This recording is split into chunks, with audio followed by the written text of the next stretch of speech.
a perfect record of going live as soon as that ticker reaches 0.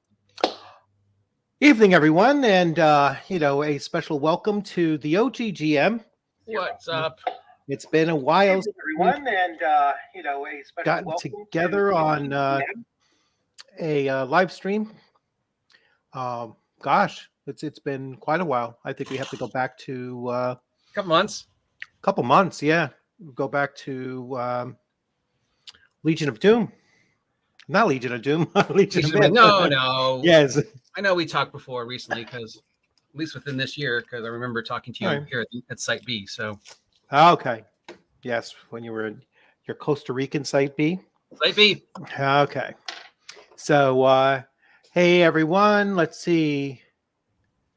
Hello, Not Gay Sam Mimi. Nice to meet you. Interesting name. And howdy. So let's see what I was going to launch off with. So, I mean, my big jam lately has been Castles Crusades. Yes, it has. You've brought it up a few times, and usually I tell people to just go to your channel now. I've been so impressed with it. So today I actually dug through for the first time into the monsters and treasures, and there were definitely some creatures in there. Like one of my commenters, and his name is Ajax. Ajax told me, "Hey, take a look at this creature and try to explain to me the amount of damage that this thing dealt." And this 3-hit die small snake aberration is dealing with a bite, 4d8 damage with a bite. Nice. So I was like, wow. I says, let me look into this thing and take a look. And yeah, lo and behold, 4d8 damage. Now hit dice in Castles and Crusade work a little different. Like you have the hit dice level, but then the die type changes for certain creatures. And I haven't been able to tell exactly what that thing is that makes it go from a D6 to a D8 to a D10 and even to a D12. Although I haven't seen a D12 yet. But looking through it, I was like, all right, so let me take a look at this creature.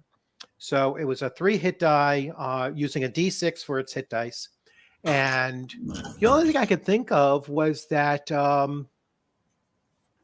maybe because it's an aberration, and that makes it so potent. So I was looking at it, and snake, it bites. Small size, 4d8 damage on a bite. Then I was like, wait a second. It also has 2 special attacks. It has constriction, and it has poison. So I said, so let me see. So it bites you. Then it poisons you, and your saving throw for poison you're not poisoned, like if you make the save, you just get half of the damage of the poison's effect. And the poison's effect was an additional D8, which would get halved if you made your saving throw. And it's -2 to all of your primary attributes. All right. Wowzers. So I was like, so even if you pass your saving throw, you're taking a D4 basically, and then additional on top of the 4d8 that already happened, and then you're losing one of your primary, attribute, like 1 point from each of your primaries. So if you had like a fighter, all right, a human fighter would have, in most cases, strength, dexterity, and constitution.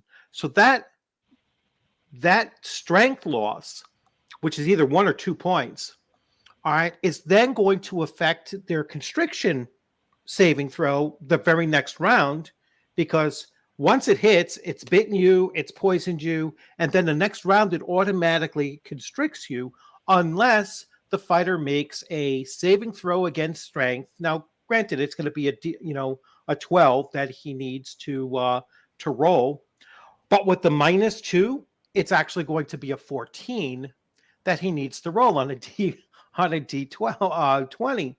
So If he fails that, then he's taking an additional 2d6 damage from, and this is all for a 3-hit die monster. So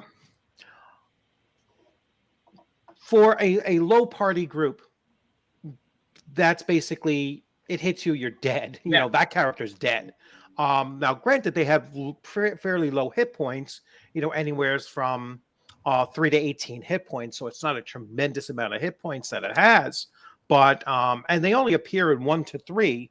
But you can imagine if you had a cluster of 3 of them that you're trying to deal with the snakes on the initiative there. yeah. This thing could easily, take out, 3 player characters in the first or second, by the second round, almost certainly. So I was like, all right, this is where it comes into play. Now, you could do the first thing that a castle keeper or, a game master, whatever you want to call it, you can always tone it down. You can reduce you could reduce the number of damage that it does.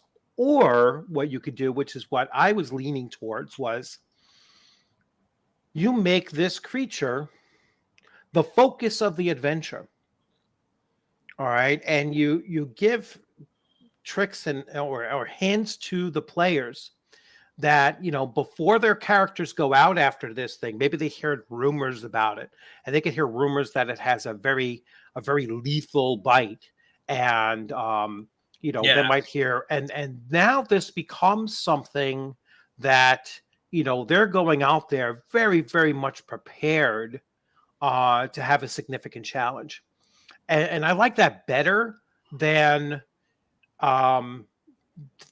reducing the amount of damage that the thing does, just to balance let it out. See, other victims and the damage the snake has done. Right. Dead horses or whatever.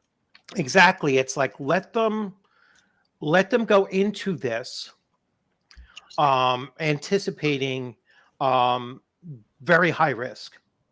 And that actually kind of translates over to what we saw happen on, or at least, I heard very through your channel, what happened with the Critical Role in its season 3, episode 33, which is not on video yet. I guess it's just in their podcast version right now. And, the big brouhaha over, two of the fairly main characters, right? What is that? 2 dead. One is 1 death save away from dying. And everybody else is MIA or wounded. Or hiding, right? Is it that... hiding, wounded. The bard is hiding, and they ended on a cliffhanger. So that's what. So the reason people are upset is that it's a 2-parter. Well, that's hey, you know what? When the game session ends, it ends, right? And it's a perfect time to ending it at a cliffhanger, because now but I think it's important, and I actually put a comment out there on one of the things that the Critical Role fans, you probably have 2 types of fans for Critical Role, and one is certainly the super majority of them, is that they're not actually players. They watch Critical Role. That's their engagement with the show, and they have no real context of knowledge with actually playing Dungeons and Dragons. So when they see a character die, it's like, well, wait a second. This is not supposed to happen. They're treating it like it's the death of Spock in the Wrath of Khan. That was like stunning. But here it's just like they're not used to it, and I think it's so important for and I give Matt Mercer credit for having characters die, and now I know it's a 3rd season. They've probably done, close to 200 episodes, so 200 sessions, and maybe 3 characters have died or something like that. I don't think very many have died at all, but at least he allows for it to happen. He lets the dice determine that. Yeah. And I believe you said on your channel, in 5e, there's so many ways for characters to come back. Yeah. Yeah. Even all the people that are commenting are saying, chill out. I mean, remember, there's at least so much different magic, available. They got to revivify and some other things, but right. So, but I think it's important. Just the shock and just the fact, and then just that for every 9 Critical Role fans who are just like, oh, okay, that was really exciting. There's that one Critical Role fan who's just pushing it too far and making it about them, and oh my god, I'm gonna hurt myself because the character died, or the threats to Mercer is where I draw the line. I mean, I think just being angry about it is where I draw the line.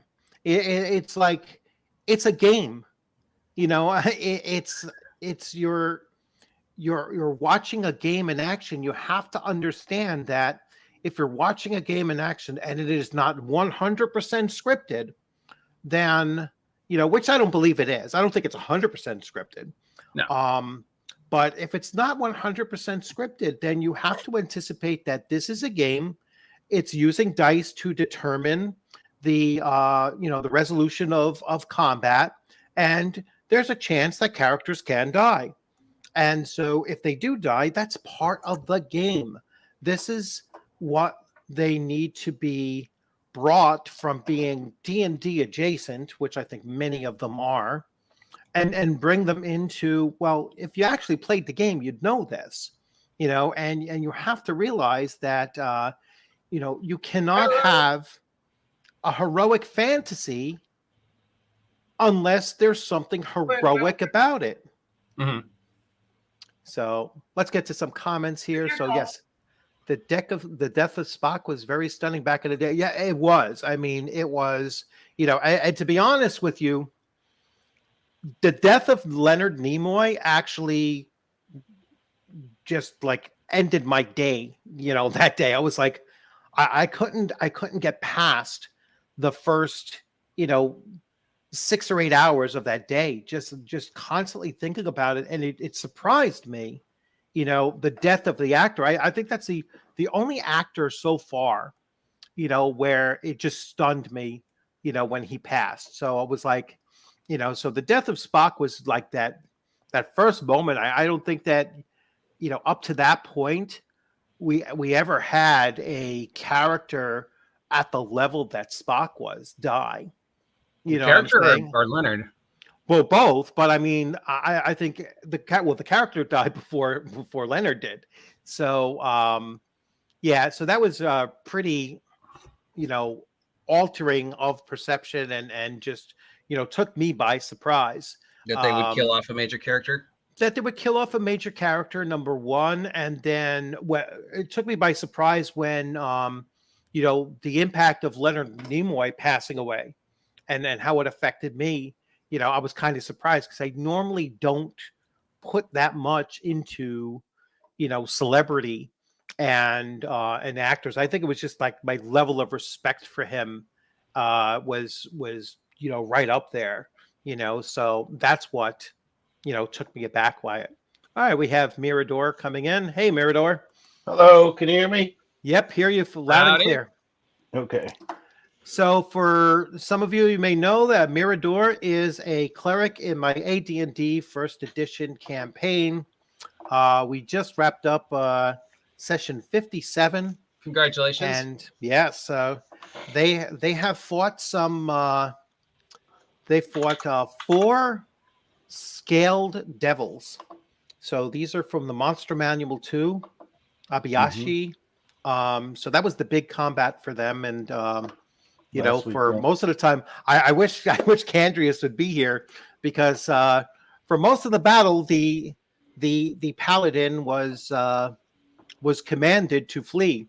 And he just kept on failing that saving throw. So he was booking out of there at maximum speed as fast as he could run in his magic plate mail armor. And, so I was like, oh yeah, he's like 360 yards away at this point. He's like, all right, bye later. So it was, You know, and the one thing is that one of the devils actually pulled off his 20% his 20% roll to gate in another of his own kind. Oh, So yeah. that's what made it a 3 to 4. And I was like, all right, let me try to have each one of these try to do that as their last ditch. But it was a nice battle. It was a lot of fun to see how that Sorry I worked missed it. out. Maybe next one. Yeah. So let's see. Character death is super important to have a good game. Without the fear of death, you don't have tension. Yes, absolutely. Well, just any tension. I mean, yeah, it doesn't have to be death. It just has to be conflict, you know. And yeah, Mercer said there was going to be conflict, and you know this was going to be a tough game. I think he's getting ready to call it quits. Yeah, I think if I was him, I would, or at least take a long break. It's got to be emotionally exhausting, all the crap he puts up with. Yeah, I think that, you know, I know you said in your channel, he should take a break and you know, and either just let it cool off for a while or whatever. I think he should devote more time to developing his own game, which yes, I guarantee you he is. Yes, absolutely he is. He's a fool not to. His contract with producing books for 5th edition has ended. He did the 3 books he was contracted to do. Yeah. So 2024 is coming along, and you know, I could definitely see him having the wherewithal to do it. First of all, I don't think that Wizards of the Coast or Hasbro is going to have the money or want to spend the money to contract him again. No. You know, because he'll be able to demand, you know, $20-30 million.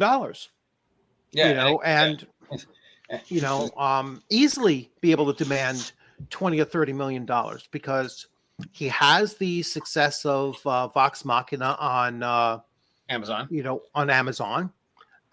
He's able to show, hey, this is, you know, I think the 2nd season's coming up soon. Yeah, so guaranteed 2. Yeah, so he has that success under his, you know, under his belt, and it's more successful than WotC has been with D&D, you know, since 2019. You know, I think D&D had its heyday, you know, 5th edition from basically 2014, you know, on through its first couple of years. But it's been a steady decline since 2019. Each of their source books have been selling less and less than the previous. Yeah. Source books aren't selling at all. Yeah, their source books. I think the only one that I've heard anything positive about was Fizban's Dragon, you know, Dragon source book. Yeah, and that's because it was a pure source book. Yeah. You know, it was not trying to do too much. You know, it wasn't altering game mechanics or anything. It was just giving you everything you needed to know about dragons. You know, and you know, I still wouldn't buy it, but the point is that was the only one that was actually like seemed to be well reviewed and useful if you were looking to, you know, really utilize dragons, you know, a lot in whatever you were doing. So let's see. Every fight is just a chore if it doesn't matter how you perform. Absolutely. Yeah,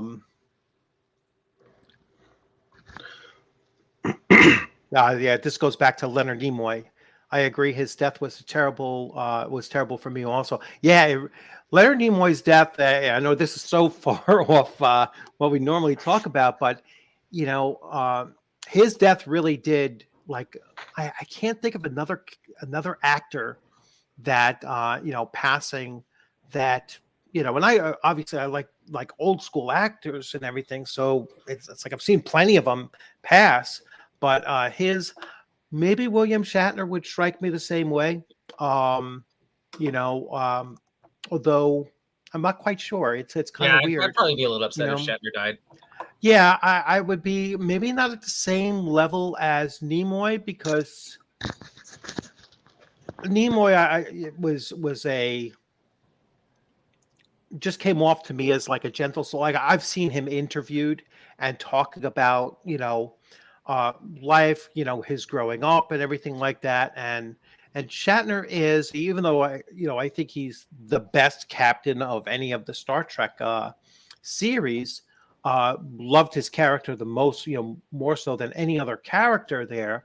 I think that he in real life is kind of abrasive, Oh, yeah. So which I like about him, because I think he's kind of old school and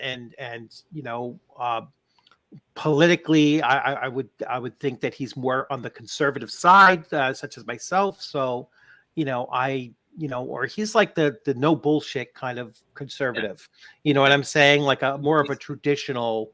He's old Hollywood leading man. Yeah. He So put his teeth on westerns and yeah. So yeah, that's it'd be interesting. Speaking of character deaths, so let's see. Speaking of character deaths, about 30 years ago, I had a campaign that had run for almost 2 years, and a banshee whale killed 3 of the party. Yeah, I mean it's like even in my campaign there was they got my player party got hit with an ice storm from a spell, and it dished out like 33 points of damage, all right, to virtually everybody in the party. Plus they had about 19 henchmen with them. It killed like it killed like 16 of them. It was the most decimating, a spell effect, I've seen in a long time. And like if everybody did make their saving throw, it nearly killed the druid, and she was brought down to -6, but it nearly killed. Like if Crandon, that's the thief, if he failed, he was likely on the verge of death too, or dead. He was Crandon Mirador. Was Crandon the one that would have been -10? One of them would have been absolutely dead. One of them would have been -10. Well, I think it was Crandon.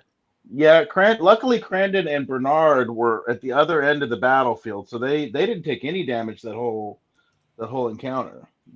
All right, so but then when they got hit with somebody would have been dead if they and below -10. Could it have been the paladin?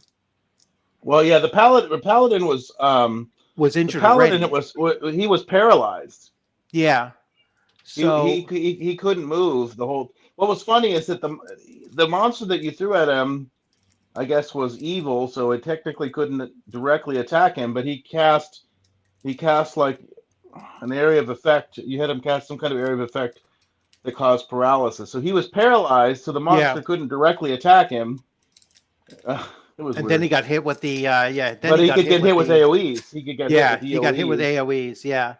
So anyway, so yes, there's instances where area effect attacks are devastating. In order for me to save the druid, I had to cast withdrawal, which basically gave me multiple turns in one turn, so I could cast a bunch of heals on her, and then I had to drag her out of the battlefield. Yeah, drag her. Yeah, lift her up, carry her off, and that was a awesome battle. That was like an 11-round battle. That thing took that took a long time, and there weren't that many. There weren't that many mobs. There was just the ones, and that's because they quickly learned if we sever the coils, and that was actually the druid that figured that out. If we sever the coils, this thing will not be able to spawn as many mobs, to help support it. And then the battle just went, So really, they were fighting 11 rounds. So this is a party of 8 6th level or 5th and 6th level characters. I think everybody was about 6 at that time. So a party of 8 6th level characters fighting one boss, basically. And it was a 10 hit die. How would I describe it? It was like a 10 hit die magic user with that was possessed by a demonic presence, basically. So it was a demonic magic user, very deformed from the possession and everything like that. I know the very thief wanted to. Yeah, very Cthulhu-esque, and the weird thing that I did with it was I put the, because the infection like had so twisted the person's body so much, like the mouth was like gaping open, but the head was flopped over onto the side. The eyes could appear anywhere at will in any direction, so the thief couldn't get a backstab on it, because it was like boom, you see the eyes, and see eyes looking right at you. So sounds fun. It had a lot of counteractions that it could do. So the only things the thieves could do to backstab was the winter hounds or something, winter wolves. You threw at us, which the Bernard, the illusionist, kept casting color spray to fascinate them, and then the other thieves would backstab them while they were fascinated. That's the one thing, like with long battles like that, and everybody really has to throw the sink, the kitchen sink at it, and really be creative with what they're doing. In my opinion, it's in everyone's best interest for Mercer to leave the show. No. The show ends without Mercer. The show ends without other Mercer. DMs just can't hold a candle to him. No. I think they did try that other thing, and I don't think anybody watched it. But Calamity or the one, there was. Nobody watched it, or it just didn't. Obviously not going to take off. No, it's that crew and him as a DM, or it's not Critical Role. The show itself has left too much woke, and it's best served by bringing in a POC DM. No way. I mean, why? Why would that make it any different? I guess the only other person that has enough personality to pull that off would be that other guy. Something B. Williams or whatever his name. I've watched him. I watched him play. I mean, he's interesting enough. I think he's charismatic, for sure. I mean, if they really want to push all the buttons, they just get Xavier Woods to DM. Yeah, and I'm not familiar with who that is, but I know the other guy with the cowboy hat and the long beard. He's not pulling it off. Perkins is, from what I understand, and I'd have to find he's a horrible DM. He's boring as hell. He used to be good, but So no, there's no one that can fill that seat right now that I can think of. That's going to really. I mean, it's not to say it wouldn't be a good show, but it wouldn't be Critical Role. Yeah. Anyway, all right. Let's see. I don't see a show lasting forever, but I don't see anyone trying to stop pandering. I think it's kind of waning. I mean, Vox Machina going into season 2, and if that starts anytime soon, I think that they're trying to time this third season out for when that releases, and then we'll see where they go.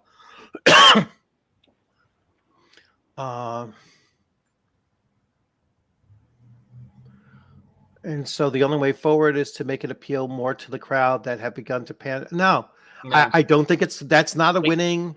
No, that's not going to win. They have to do the opposite. Yeah, exactly the opposite. That's why the cartoon works, is because it appeals to a broader audience. Right, absolutely. It's not, and it's willing to piss off. That's diminishing returns. The crowd that they're pandering to is getting progressively smaller. Their popularity was only 80% because pandemic. Yeah. If there was no pandemic, and all the, it's a perfect storm for them. Yeah. And now that there's no pandemic, and the crowd that you claim they're pandering to is getting smaller. So if anyone else wants to jump in, I am going to pop the invite. So if anyone wants to join in the conversation or bring up your own stuff, you're welcome to. There is the invite. We can have up to 10 people. I keep on saying that. We can have up to 10 people. So anyway, I see Eric Tenkar is coming online. He comes on at 8 p.m. every night. We might overlap a little bit. So next topic on hand was, so I am going to ShireCon next weekend. So that's next Saturday is ShireCon. It's someplace very close to me. I mean, it's only like 45 minutes away from me. So I'm like really excited about that. I am just going as a player.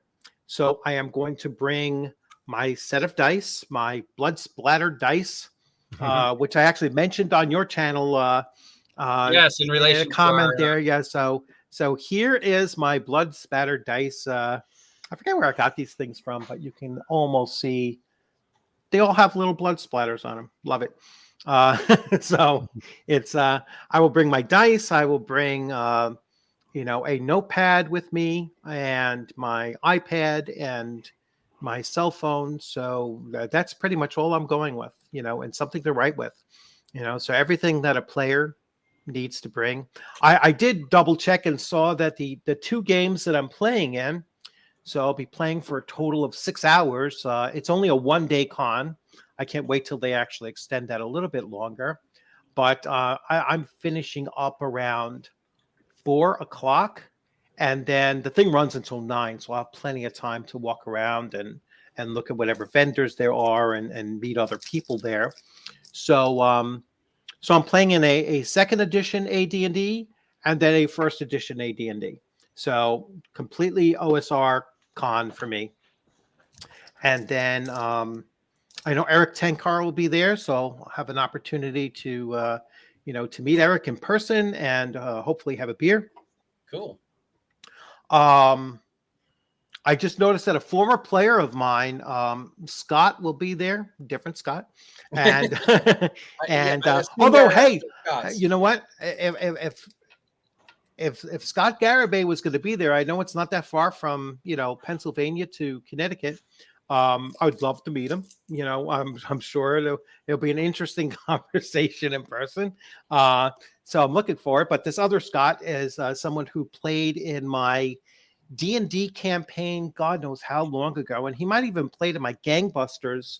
Gangbusters, there's my a name. Gangbusters that I ran for Gen Con, virtual Gen Con 2 years ago. So he was in both of those games. So I just noticed that he's on the playlist of one of the later games in that afternoon. So I'll have a chance to meet with him as well. So that'll be really cool. And then who else? I think the guy from Tom from Tabletop Tap Room is going to be there. So another interesting individual that I'll get a chance to meet. And we'll see who else.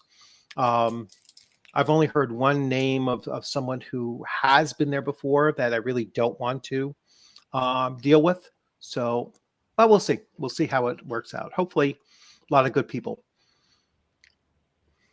So let's see. Just home from the goddaughter's birthday party. Well, happy birthday to your goddaughter.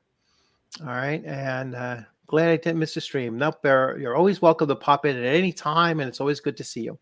So Rational Ginger, we have been talking about, so we talked a little bit about Castles and Crusades, which is my newest go-to game. I missed that. That's the part I was hoping about. Yeah. So we are, it looks like I'm going to end up running 2 different sessions. I'm going to end up running one on Tuesday afternoons. Tuesday, like from 12 to 3 with one group. And then I think you can't make that one, right, Mirador? So yeah, I work till 5:30 on during the week. Yeah, so we'll probably end up with a Saturday, probably around this time slot, a Saturday, a Saturday session, and we'll see how often I could do the Saturdays. And we'll see. I'll see how I'll divide that up and everything. Got to play it out by ear. I know a few of the people could make the Saturday, but more people and different people were coming to the Tuesday. So I'm going to end up doing both, I think. So I'm going to increase to 3 sessions of role playing a week. So our Tuesday night AD&D, our Tuesday afternoon Castles and Crusades, and then our Saturday Castles and Crusades. I'll probably do something different on the Saturday Castles and Crusades, so it doesn't get too stale for me. And or maybe I'll just do the Saturdays. It'll be mostly Castles and Crusades, but then I'll throw some other one shots and things like that in there. Yeah, you were going to run B&V. Whatever happened to that? You know what? It was, well, back then I didn't have the time that I have now. You know what I'm saying? It was like I was still working and working 2 jobs and getting prepared for, that was even before retirement was even on my radar. I mean, you're going back to like almost a year ago.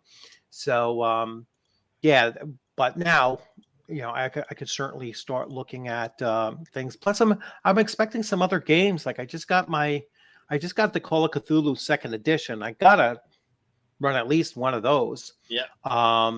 And then I'm waiting on, and I know you're waiting on as well. OGGM is the Blade Runner, right? You backed the Blade Runner as well. Yeah. I'm still waiting for Mothership to come out. I'm waiting for Hyperborea. 3rd edition to arrive. That should be arriving sometime soon, right? I think that was supposed to be October, November. Yes, November. Yeah, so looking forward to getting the hard. I mean, I have the PDF, but I don't like running games with the PDF. I like the book in my hand. But even when I review things, I like to have the hard copy in my hand. So let's see. So that's coming up. What else? So yeah, I already mentioned ShireCon. So back to Castles and Crusades. So Castles and Crusades is my new go-to fantasy RPG. I can't imagine going to any of the other OSR games at this point because it really is the full package for me. And I'm so impressed with the system, and I think it's going to be a lot of fun and very easy to kind of run it because it is a very streamlined system. I mean, I've picked up several of the books already. Yeah, I think prevent myself from buying more. Yeah, I think just differentiating between is it a primary skill or not, and just having to deal with you either need to roll a 12 or better or an 18 or better, is just such a simplistic system that applies. And if you guys throw any kind of a curveball to me, it's like, all right, well, what attribute do I think this task is going to rely upon? And bang, I already have your, what you're going to need to roll in order to be successful. Such a streamlined, simple system. The layouts of every book, and I can't wait to get to the Castle Keeper's Guide. The layouts are so easy to just find information and read it out. I guarantee I'll be able to go through like the player's handbook. I just have to put the little sticky notes or like the little plastic tabs that I use and just mark off all the key areas, and it'll be so fast to just jump to, you're casting this spell, let me see what spell section this is from, and bang, right there, take a look at it real quick. Or whatever situation comes up, very quick reference. There's a spell book that they made that I'm waiting for it to come that has supposed to have all the spells from all the books. They put it all in one big source book. So since I made my my character illusionist thief, I said, well, I want to see if I can get the source books. I'll have access to all the spells so we can see what's available. Let's see. Let me see that we have my. Let me see if there's any other comments in the Nope. On the Facebook, on the YouTube side. Sometimes the streams are a little bit separated. So anyway, so that's pretty much it as far as, you know, Castles and Crusades. I think now, I know the OGGM and myself, we've been kind of digging at this, that this is the true legacy of Gary Gygax, and you know, we've been having a lot of fun with that, and you know, but it really is such a natural transition from first edition to that you know, I could definitely see why Gary Gygax considered that his you know, his legacy bearer, and the natural successor of AD&D first edition goes right to that. And the thing about, you know, the OSR, you know, in general, that I'm starting to really, you know, understand, looking at so many different game systems, is that some of them use the old school rules, and you know, virtually all games use the, you know, attributes, hit points, AC, you know, armor class, and such. Whether you're descending armor class or ascending doesn't really make that much of a difference. You know, I mean, virtually all of them use that. You know, so that's no longer something that I say, all right, well, this is what makes it, you know, old school for me. What I really look for is the game that has that old school feel to it. You know, so not just the mechanics, but it has to feel like an old school game to me. And you know, and Castles and Crusades has that old school feel, and maybe because some of those monsters are so, you know, devastating that it's like, holy crap, I mean, this thing's gonna pack for a wallop. I think the first thing in my AD&D group, the first thing that they encountered that could really kill them in one shot was an Ankeg. All right, and it nearly did. If it hit the thief instead of the instead of one of the NPC dwarf characters. Well, it did kill the NPC dwarf. Yeah, it killed the NPC hirelings. Yeah, it killed the third level NPC dwarf thief with a single hit.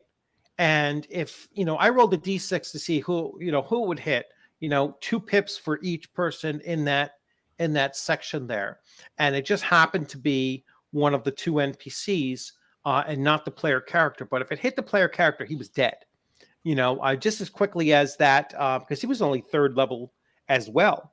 So yeah, he was dead, and he was at like -10 if he got that hit. So I was surprised we were able to take out that Umber Hulk that was in that dungeon too. Yeah, that Umber Hulk kept on confusing everybody. Confused like half the party, and or more than half the party in the very first round. So it was surprising that you were able to actually fight him off, and then you were able to fight. That was probably one of the most challenging adventures. I think if Angus had been confused, that probably would have been a full party wipe. Yeah. And he was still a ranger for that time too. So so he was still a ranger at that time. You know, one of my, you know, for the audience there. So our ranger decided that he wanted to go bard, and so he basically had to give up being a ranger to revert to becoming a fighter, and then work up through. Say again. Do the bard challenge. To do the bard challenge, yes. Yeah, 5-5-1. Well, he's going to go 7-7. He's going to go 7-7-1 because he wants to be a 7th level fighter before he begins the thief progression, and then he's assuming that he will pick up the thief levels fairly quickly. Yeah, and then become a bard at that point, when the rest of the party will probably be around like 11 or 12, probably 11. That's when he'll hit 1st level bard. You know, hey, it's his choice. I personally wouldn't have done it. I would have stayed ranger, but you know, but it's an interesting thing to see how that progression, how challenging that progression is. Yeah, I've always wanted to do it. I never got a chance. Yeah. So that's a time-consuming challenge, which is, one of the things. I don't know if Mirador saw this, but I was actually ridiculed for the time that it's taking you guys to level up, because they were like, the one person that really ridiculed me, he was like, only older people above their 50s would stand for for a level progression, where after 57 or 50, at that time it was like 55 sessions, they're still only level 6. And I was like, yeah, that's what it is. I'm saying that's what it's supposed to be. Well, I mean, to be honest with you, I've never played in a game where I got past level 9, because even at level 9 in a first or second edition Dungeons and Dragons game, you're already pretty powerful. So we kind of always got bored when we got to about 9 or 10, and we usually started over. I mean, that's a retirement level. I'm saying, all right, you're going to become the Lord of the Manor, and you'll become an NPC. I mean, I've made it as far as I brought a thief to level 18. All right. So that was 13th once in old school. Yeah, and that was all. That was playing for 10 years. That character, so that was a true level 18, and through some really, really challenging adventures. I mean, that character survived, did not complete, but survived Tomb of Horrors. Wow. He ran away. It's like that's how he was like after 3 out of the 5 player characters dead, he was like, all right, I'm out of here. But I mean, he survived and completed Ravenloft, lost 2 levels in the process, but still survived and did that. And he did he did the Giants, Vault of the Drow, and Demon Queen of the Web Pits.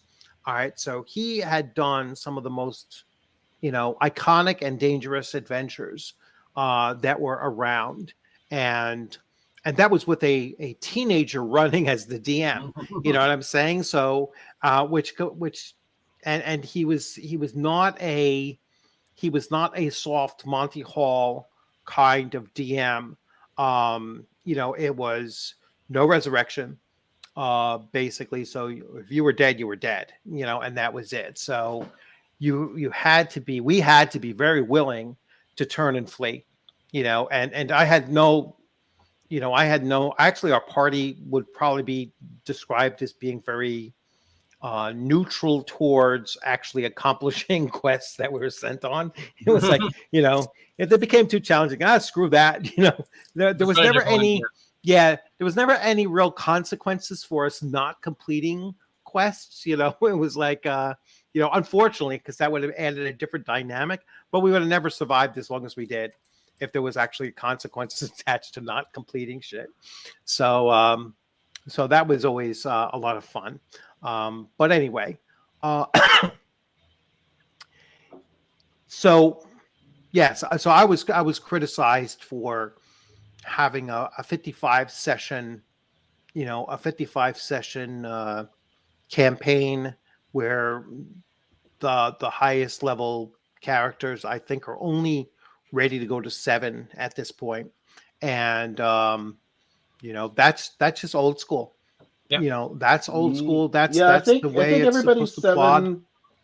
I think everybody is 7 except Amalric, and he's dual class, so he's going to go up slower. Yeah, and then the Paladin, and Angus. Angus is not yet.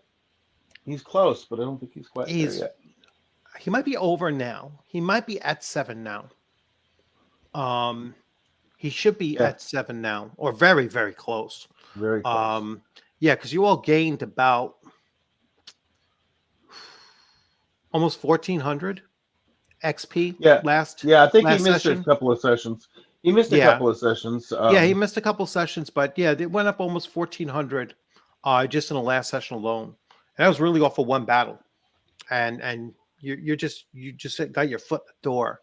So it's going to be a good XP full length adventure. So probably take us about six to 8 sessions total to run this whole thing.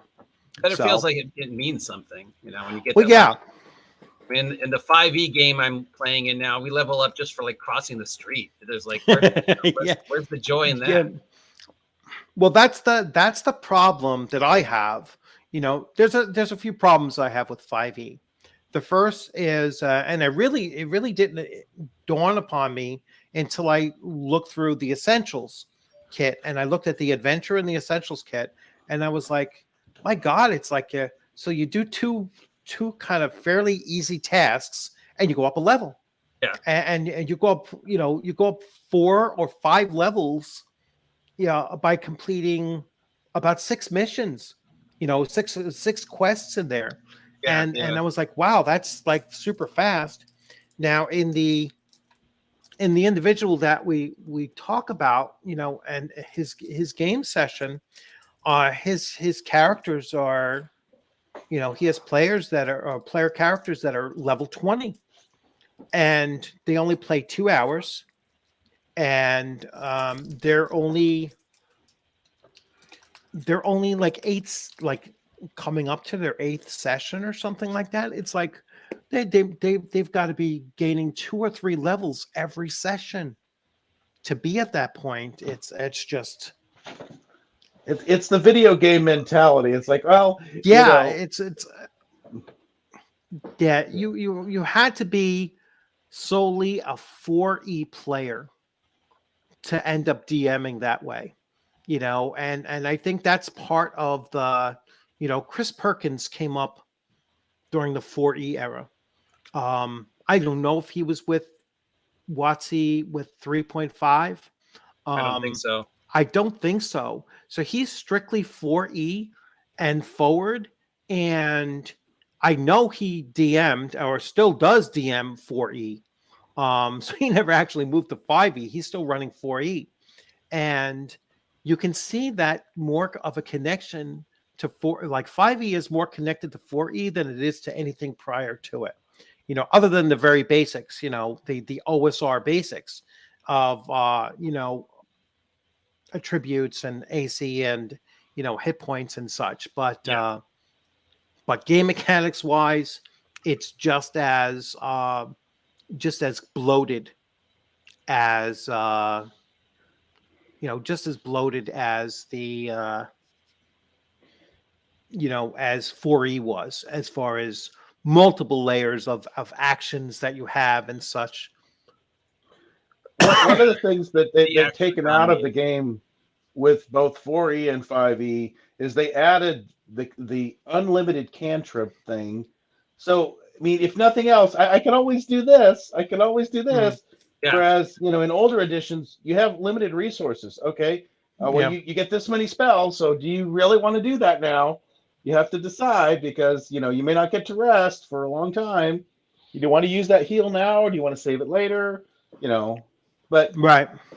But in 5E, I can just throw a firebolt every round. So, I don't care. It's unlimited resources. Yeah. And it's, what I got from it was the multiple layer of actions that you have. So it's like, all right, so your first action doesn't, well, now you could use your background action and you can get, second wind, you get a third action or whatever. And it just became problem after problem after problem. And the action economy is. Yeah. Oh, I just got a interesting little thing here. There's an internet. My internet might be bubbling up. You can all still hear me fine, right? And hopefully we're still running. Yeah, I had like a little hiccup. Let's see. I tried to post. There we go. Yeah, must have been in that very moment I had a little hiccup. So love the internet. Oh, Leah's coming in. Hello, Leah. So Leah is our druid in our campaign. So good to see you here. And so we've been talking about Castles and Crusades. We've been talking about, some of the differences between AD&D or just any of the old school D&Ds versus 5th edition and some of the things with 5th edition that I'm not a huge fan of. O'Neill, hello, O'Neill. I put this up and let me mention this. So you wish you had played 55 sessions.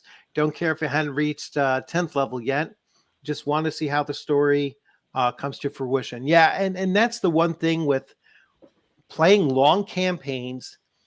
I really think that playing a long campaign, and by long, I mean, I don't even know if 55 still constitutes a long campaign. I mean, not for me, but yeah, I'll leave that for others to determine. For me, it's long, but that's more recent. I mean, my campaign back, lasted 10 years when I was a teenager. But I'm saying as an adult, since I returned to the hobby in 2015, 57 sessions, and we're up to 57 sessions now. That is absolutely the longest that I've done so far. And I still don't, yeah, thank you. And I still don't think that it would be perceived as being long by old school standards. So is a year-long campaign considered long by old school standards? Probably not. I think it's a good length of time. But if we use just the character levels at this point of, level 6, it's still like kind of a mid-length campaign. Based on, yeah. Sparrow, I don't know if that's your background noise. Might be. Let me turn it off.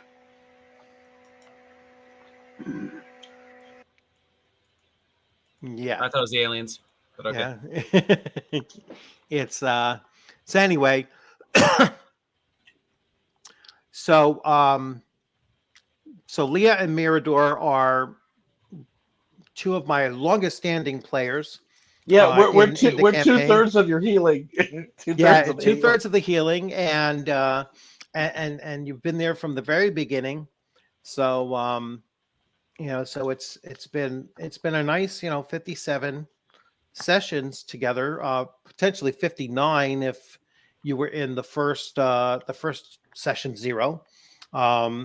Yes, we do session 0. I forget where you stood on that, OGGM. I am a big fan of session 0 for many reasons. Okay. So yeah, session 0 was just the way I used it was just to kind of plan and see, well, what characters do I have coming to the table? And my initial session 0, I had 12 players, or at least 12 players coming on. That's why I had to split it between 2 different session 0s. And I was happy that we only launched with 10 players, because I think 12 would have been just mind-boggling. And then that 10 became 9, within about 2 or 3 weeks. And then we swapped out some players, like 2 or 3 players left at the same time that 2 or 3 players came back on again. And then we've been running with 9 play. We ran for 9 players for, I'd say about 6 or 8 months. Mm-hmm. And then we lost another and we came down to 8. So, but we've replaced Cedric. So we do have another. And yes, that was pretty quick. We got a new character pretty quickly. Yeah, a new player replaced Cedric pretty quickly. So we're back to 9. Are we 9 or 8? Let's see. It's Mirador, Sparrow, Breeze, Candrius, Crandon, Angus. I'm sorry to remember. I can't remember. Amalric. Zane. That's the one I wasn't thinking of. Zane. 7. We're missing one.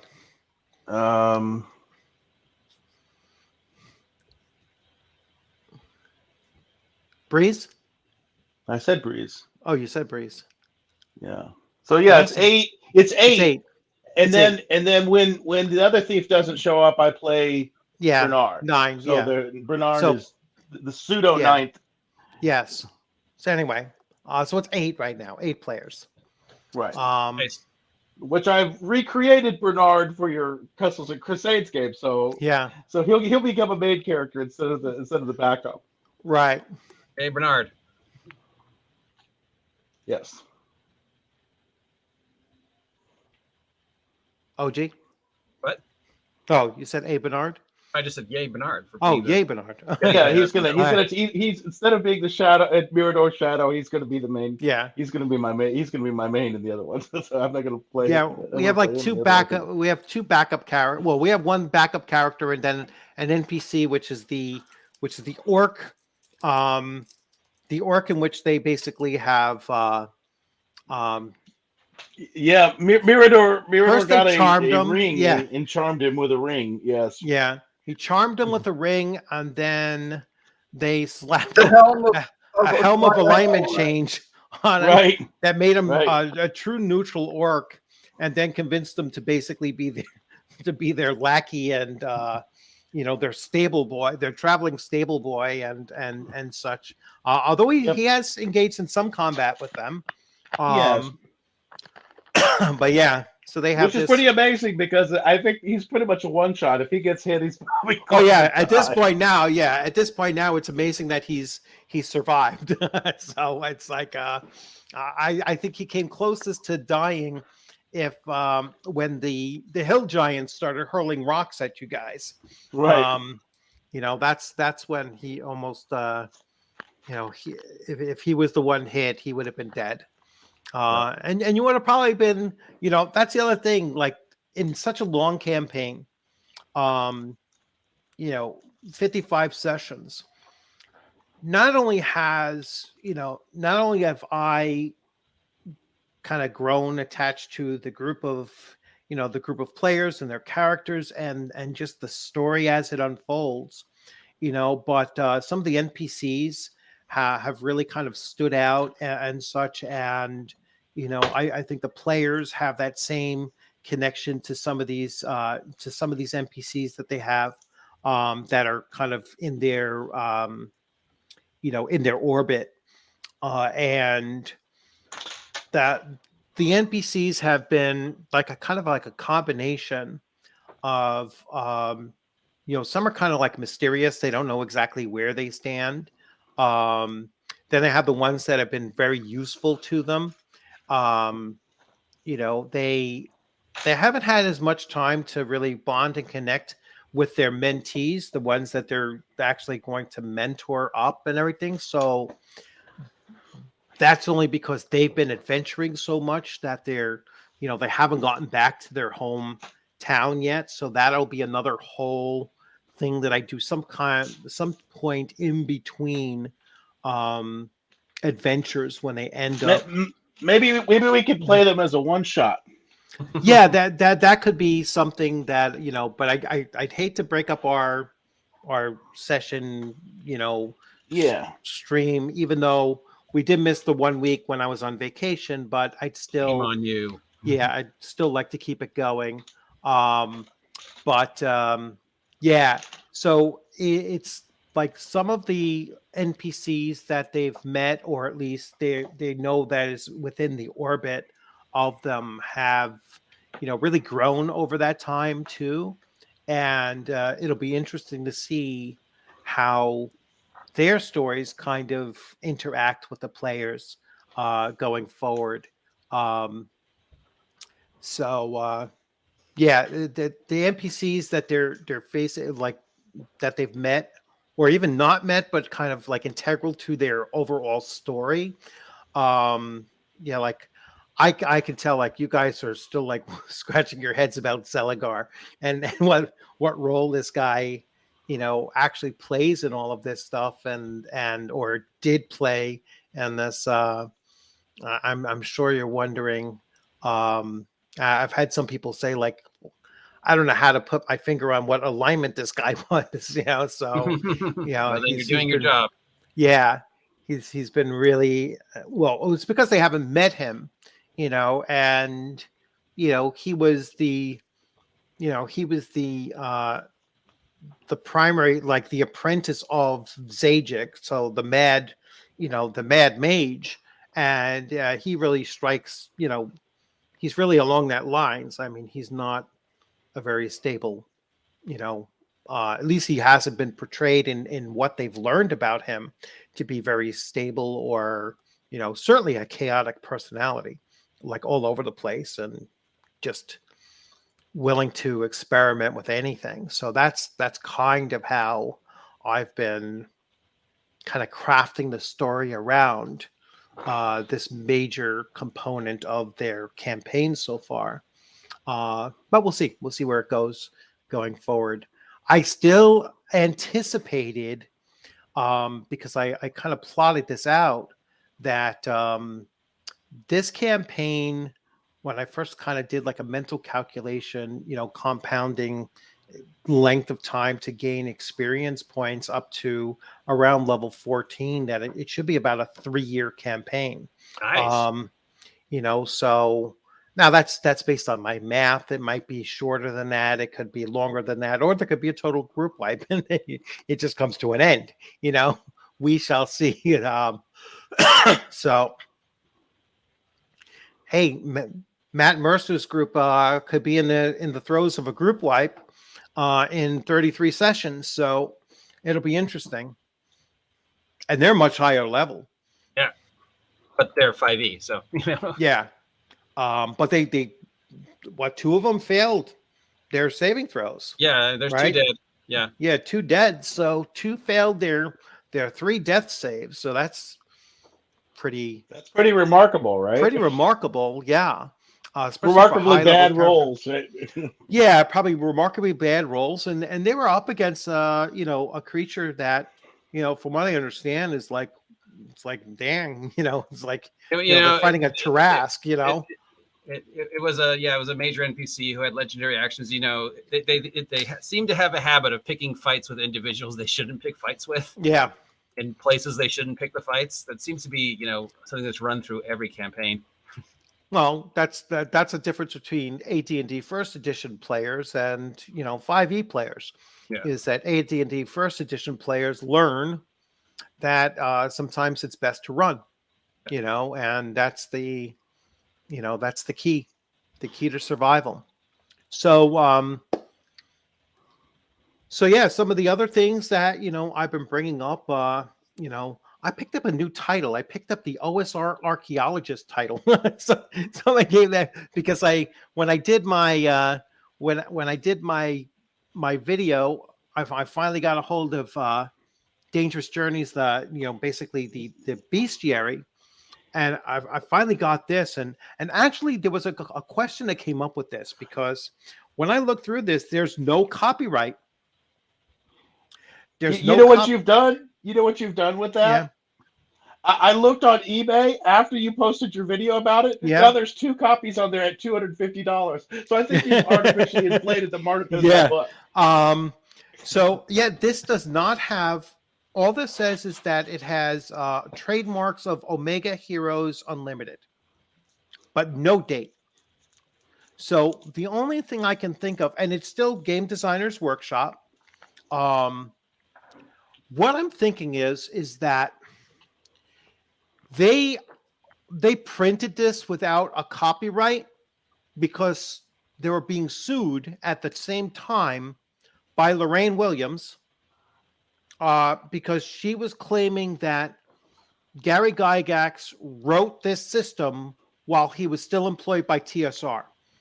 And so that was her angle, was I'm going to stop production of this coming out of Game Designers Workshop, because claiming that this was TSR product. And so this was the 3rd of the, or 4th volume coming out of it. And so it was released without copyright. All right. So that's just my guess, is that that's how they, but then they stopped production of it. So nothing else came after this. So I think that this might have been their kind of like an end game to say, well, this is not copyrighted material. So that we're not claiming a copyright we may not have. And then TSR lost the lawsuit against Gary.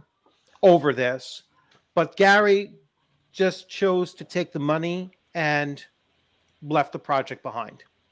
All right.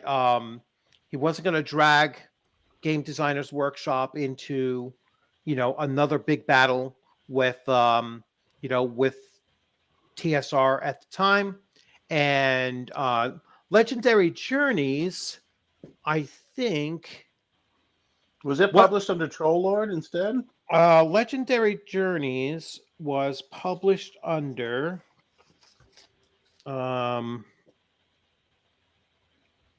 this is Tri-G Enterprises Company, which was Gary's company. This came out in 1999, and this got tied up in the Gail Gygax lawsuit. So that's why this didn't go anywhere. All right, so 2 of Gary's game systems were stopped by individuals working to prevent him from earning a living. Basically, it was, Lorraine Williams tried to stop him from becoming a competitor because she was afraid, certainly at that time, that, if Gary Gygax launches a new game, that's going to take away from the brand recognition of TSR and Dungeons and Dragons, and go over to Gary. Wherever Gary goes, the players are going to follow. At least that was her fear, was that's what was going to happen. So I haven't read through all of the books on people talking about that time period. I've read just passages of those books, so I haven't read any of the books in their entirety. But it's been a fairly common theme, amongst all of them, was that they're laying out the same story. So multiple authors, and multiple historians of Dungeons and Dragons have been. You mean the people who are idiots and are all wrong? Those guys, yeah. Well, yeah, those guys that are historians, but they don't know the anthology of Dungeons and Dragons. They don't know what Dungeons and Dragons really is. Yeah, only one person. Yeah, only one person knows that. Hey, Cal, how's it going? Yeah, I tend to, although I gave 3 hours notice for this one, so I'm getting better. Yeah. Yes, I gave 3 hours notice that I'm doing a live stream. But yeah, so good to have you come in. And I typically go, we're only at the 1:12 mark. I usually go a little bit over 2 hours, so I have plenty of time to get caught up. We've been talking about Castles and Crusades. We've been talking about 5e. We've been talking about and some of the like milestone leveling, which I cannot, would never accept in any game that I ran. It just, wouldn't do it. I don't mind milestone leveling. I think that they're ridiculous of milestone leveling. Yeah, it's a walk into the store, 2 levels. What? And even the players at the 5e table are going 2 levels. Then it's like ridiculous. Yeah. Let's see. Do anything. What did you do to deserve 2 levels? And even if you don't use milestones, I mean, 5e, what is it from level 1 to 2 is 300, right? Yeah. I turned around and did a little jig and I got 300, right? I danced on the floor in the bar. Okay, you get 300. Okay, you level up. What? Yeah. Happy Saturday, Longshot. And good to have you on. Let's see. Yes, I'm not at work boiling. All right. I was watching T-shirted. Oh, what's T-shirted? T-shirted historian, or maybe. Shoner, how's it going? I don't know milestone leveling. Well, yeah. So milestone leveling is basically if you've completed a particular component of the story, you level up. Yeah. So it's not actually looking at hit point, experience points gained or treasure gained or anything like that. It's just segmenting the overall story into measurable steps of completion, and then at every step you gain a level, regardless of what you did during, in the interim. So, like, if you have a component of the story where you have to find the key to unlock a mystery, and you found the key, that's a component. All right, you go up a level now. It doesn't matter if you fought 10 goblins to get to that point or 150 goblins to get to that point. Getting to that point is what's going to level you up. So it's very much like the save points in a video game.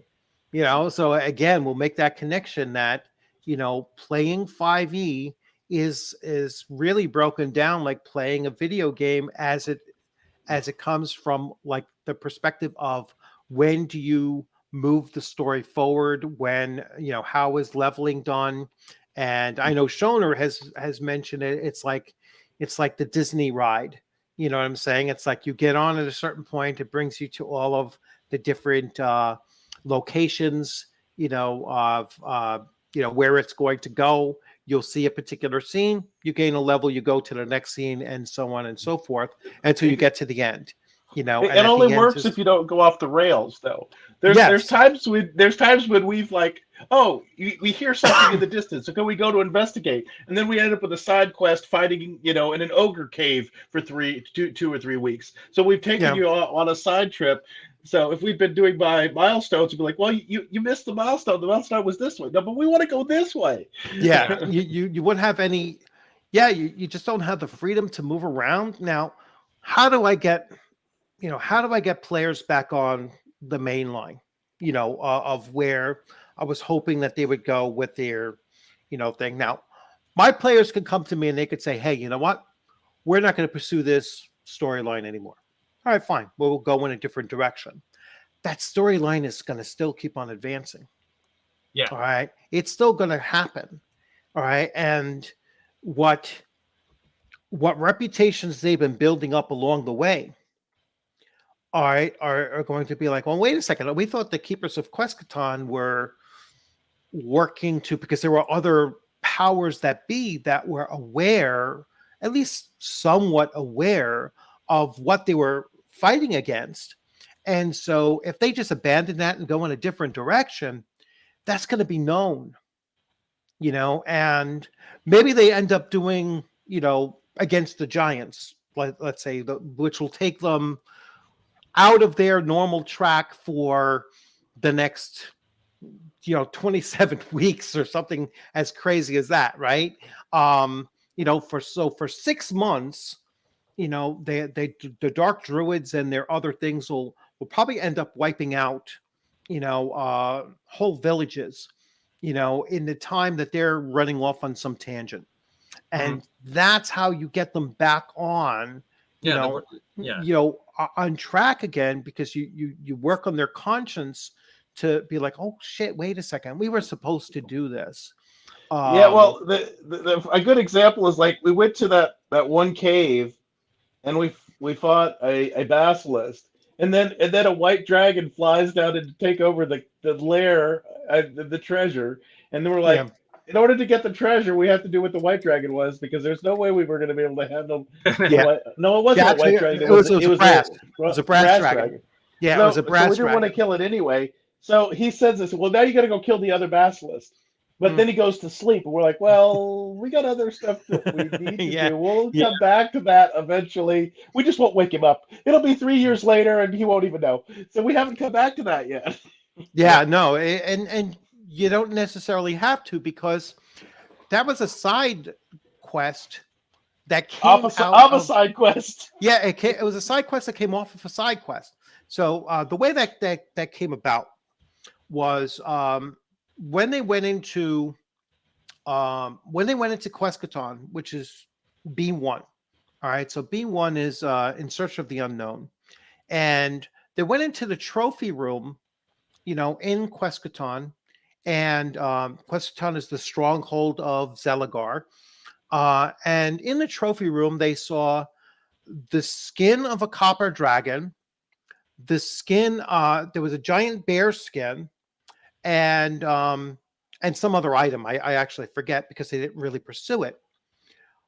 But two players took a great interest. No, we did. No, the third item was wasn't the third item the like a spear or something, and there was supposed to be a helmet that with it that got That's right. Yeah, you're right. That was the yes. Yeah, you're correct. That was the spear. It was the spear that belonged to Rogan. So Rogan's spear. So they had three of these items. Now, two of the items were just like items written in the description of the room. They weren't meant to be anything part of that, and actually neither was the spear. But they took such an interest in these three items that I was like, okay, I'm going to have to create a side quest. Well, how did it come about that this copper dragon skin is in this place? All right. So I said, well, somewhere along their travels, they're going to hear word of an abandoned copper dragon lair. And that's where that came from. Then the skin, the bear skin, the bear skin became the skin of a werebear. And then they had to solve the mystery of, well, when you kill a were creature, it goes back to its human form. So how come this one was killed and it stayed in its bear form? And that became a mystery that they had to solve. All right. And that brought them to the Caves of Chaos, where the werebear was held captive and killed. And that became another part. So each of these little side quests, some of them tracked back to their main quest, but most of them were just that, side quests, and that's what a long campaign allows to happen. It allows for things to organically evolve, and sometimes it'll take them off on tangents. Sometimes those tangents might cause complications with the overall quest that they were working on, or sometimes it'll bring them to a place where they're better situated to then take that advantage and approach the main quest again with a with an advantage or greater knowledge or a better way to resolve whatever issues they're coming from. And as a DM, I have to keep on thinking about how do I make this the most interesting thing taking place, and just constantly modifying based on what the players are having their characters do, and say how are they interacting, and how is this just keep on moving, and just moving. I don't care if it's moving forward, if it's moving laterally, or if it's moving backwards. As long as it keeps on moving, I can work with it and keep on having that impact the world around them in both positive and negative ways. Which is where the module's just a framework, right? Yeah. Oh, yeah. No, that even when I get presented with modules, I twist these things up so much that they're almost unrecognizable from what they started off at. Walking a dog with dog treats in hand. Yeah, but every once in a while, your dog will smell a treat, a better treat off in the distance, and it'll run off, because you have it without a leash. And that's the key, is to have your dog, walking along with you, but not on a leash. And you might have the treats every once in a while to bring your dog back to your hand, but your dog is free to run and go in a totally different direction. Now, it might run across the street and get run over by a car, or, it might run and come back to you with $100 bill in its mouth. You know what I'm saying? It's like trying to figure out who did my dog just mug. Yeah. It's like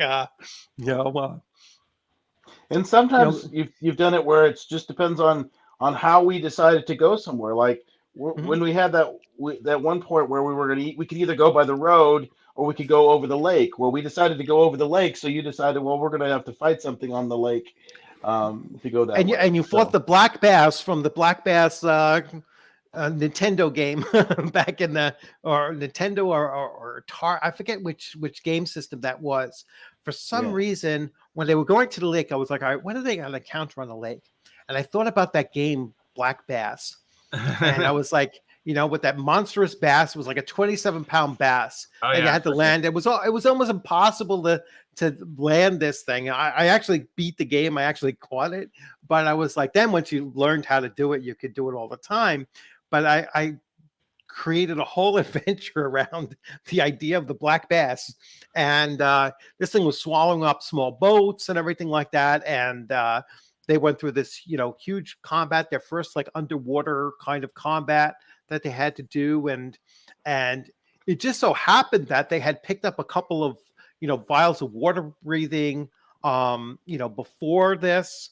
And Leah had just gotten her shapeshift ability, so she turned into some kind of sea creature or lake creature. Like an eel or something like that, and she went underwater to spot it.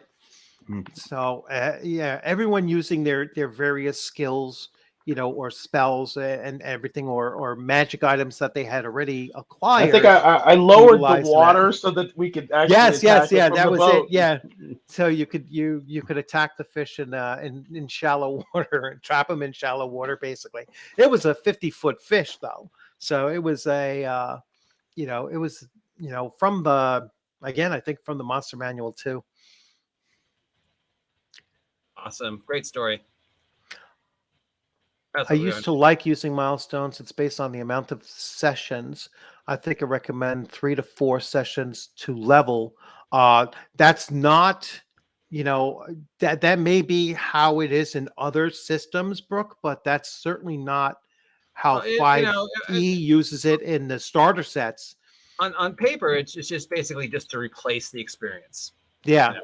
So just instead of trying to calculate, the druid got 37 experience points, but the rogue, he's got 150 because he's a rogue and he gets experience points every time he opens his mouth. It's just like, if you accomplish everything in this chunk, it's about the same. So instead of worrying about math, just you've done everything in this chunk, you get the milestone.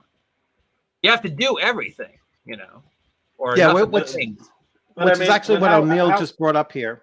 That when you have milestones, you kind of eliminate having to keep track of, well, you get a 10% bonus and you did this much and you did that much and everything like that. I mean, I do uniform experience points across the board.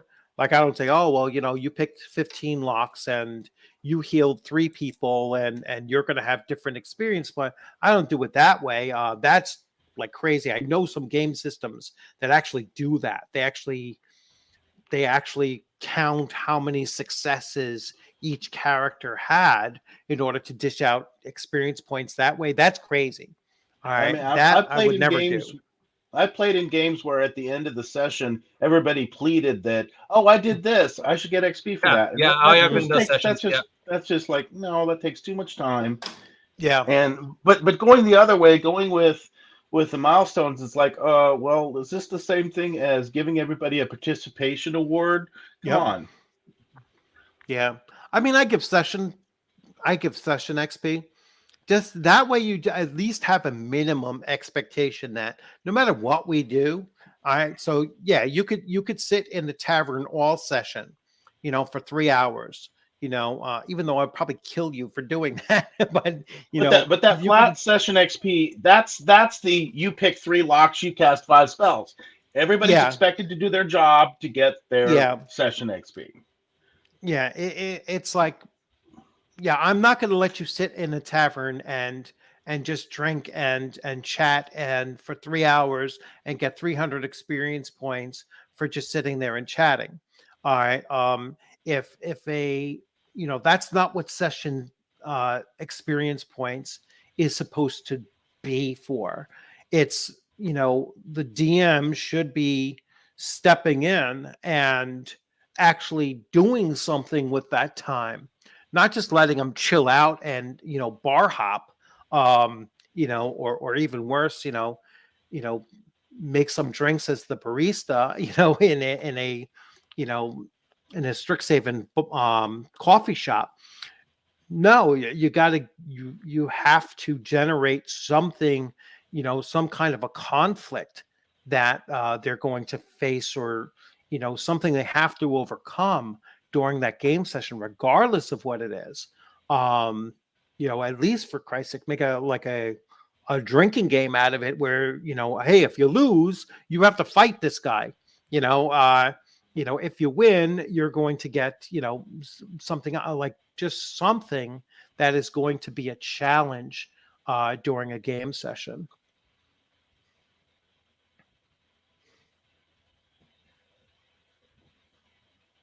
Yeah, well, nobody gets any XP if you miss. If you miss a session, you don't get anything. But doing nothing. The DM should not let the players just do nothing.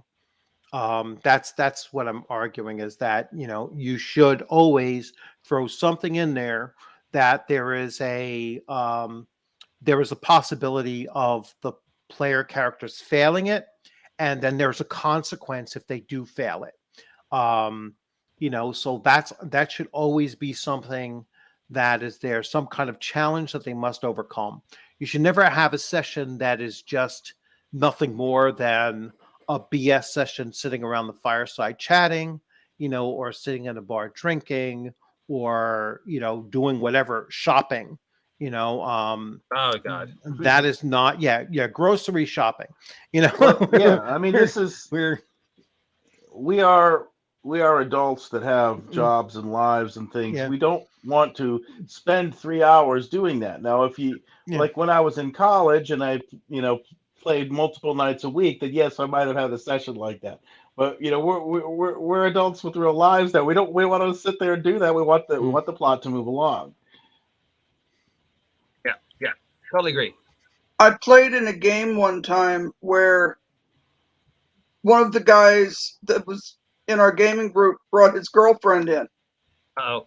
I was like, oh, good. I get another female to play with, Yeah. And she came in, and we set her up a character sheet, and we said, okay, this is how much money you have. You can go in here and buy your equipment and stuff. And she spent the entire time buying stuff like regular, I want, silks. Oh, I want a bolt of silk. And it was all of this stuff. And I'm like, oh, crap. I gotta kill this bitch. Uh-oh. Well, I know I left a comment on one of your videos where it was like, we were talking about that. We were talking about that person that was on the rollout for 1D&D. Oh, and she was basically saying, I've never felt. Yeah, you called her. You had some long name for her. Just call her. That's not my name. That's a real thing. Yeah, I just called her a drone. I mean, that's how I saw her. Or actually, I used the need a Blade Runner to check to see if she's a replicant. Because she had no personality. She had no excitement in her voice talking about it. And basically she said, I have never before won D&D.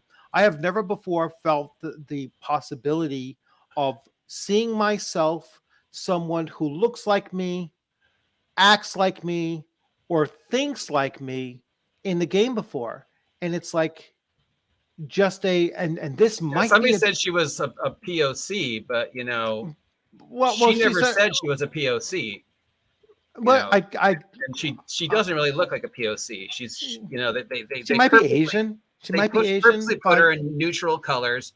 They purposely put her against a neutral background. Everything about that is bad filmmaking 101. She's supposed to incite a vague emotion, but also be kind of forgettable. So you see yourself in her. She's cute but not sexy. She's smart but not intimidating. She's quirky but not strange. She's a manic pixie dream girl. She's Kirsten Dunst in every movie Kirsten Dunst has made. Yeah.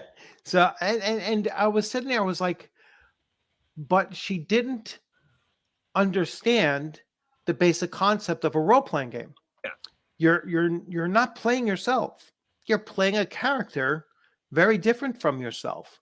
You know what I'm saying? It's like, I've only played myself in a game in Twilight 2000. All right. That's the only time that I was like, I'm 18 years old playing Twilight 2000, and I'm like, all right, let me just name my character me, my name, and I was like, all right, this is where I would see my attribute scores would be roughly. Bill's Vigilantes. Your first character's you. Yeah, and that's the only time that I've ever tried to put myself into a game and see myself into a game. Now at the time in 1987 or 88 when I was doing that, I didn't know that 2 years later I'll be in the army, but it was it was just it was the only time that I didn't role play like I normally would. You know what I'm saying? I was constantly thinking, well, what would I do in this kind of a situation? What did I think I would do in this kind of a situation? What she's talking about is in a fantasy setting. And it's like, no, I'm not going to put myself into a fantasy setting. Even when I was younger, I still wasn't going to put myself into a fantasy setting because, I like to play halflings. I'm not a halfling. I like to play, I like to play thieves, that are motivated by greed, not just adventure, but actually motivated by greed. I'm not a greedy person. It's like I've always played characters that were not like me, and even if I did, if she can't, of all the games that are out there, that she could not see herself in any of them. That's not on the game. That's on her. Like I said, there's millions of games. And if she was actually on the design team, that's even scarier because she has no concept. I don't think she is. I mean, the problem with her is there's no context. Yeah. So if we're supposed to feel bad for her, why? Who is she that she has been placed in this situation where she's never seen herself in the game? Is it because she's a girl? Is it because she's LGB? Is it because she's Pan-Asian? Is it because she's overweight? Is it because, the boys never let her play? What is the story? Why is it, out of a 50-year hobby with billions of games, you've never had that experience? Yeah. So there's no context for her. Yeah. So it's bad none at all. 101. But just like a total disconnect of what a role-playing game is meant to be. And just like O'Neill says here, no one plays D&D to play themselves. No one plays any of the RPGs out there to play themselves. I mean, you're not playing yourself in Skyrim. No, you're not playing yourself in, in Call of Duty. You're not playing yourself in, in Traveler or in any other, tabletop role-playing game. The only exceptions, you might play your character type in like a kids on bikes kind of game. It's like, oh, well, I was a jock in middle school, so I'm going to play a middle school jock, or I was a nerd, I'm going to play a nerd. And actually, he's probably bringing it up right now. Now, if I play Dark Places and Demogorgons, exactly, there might be elements of me in the game just because it was a real world setting, and during your time frame, you're kind of going back to, and you might play a character that matches your overall character type when you were in high school, but that's meant to be that way.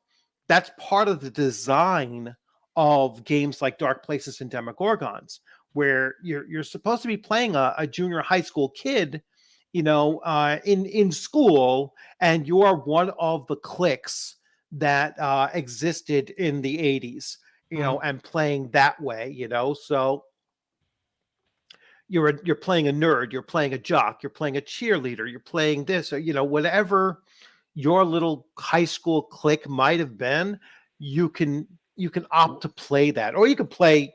What was your role in the Breakfast Club? Yeah, exactly. Yeah, exactly. It's like I was, I was more well-rounded. I was not smart enough to be a true geek, and I was semi-athletic. That I played, I played hockey, at the junior varsity level hockey, but I was never, very good at everything. I took auto mechanics and in 11th grade. So I was, kind of a grease monkey. I was a little bit of everything. I was a mix of everything, so, and did not excel at anything really.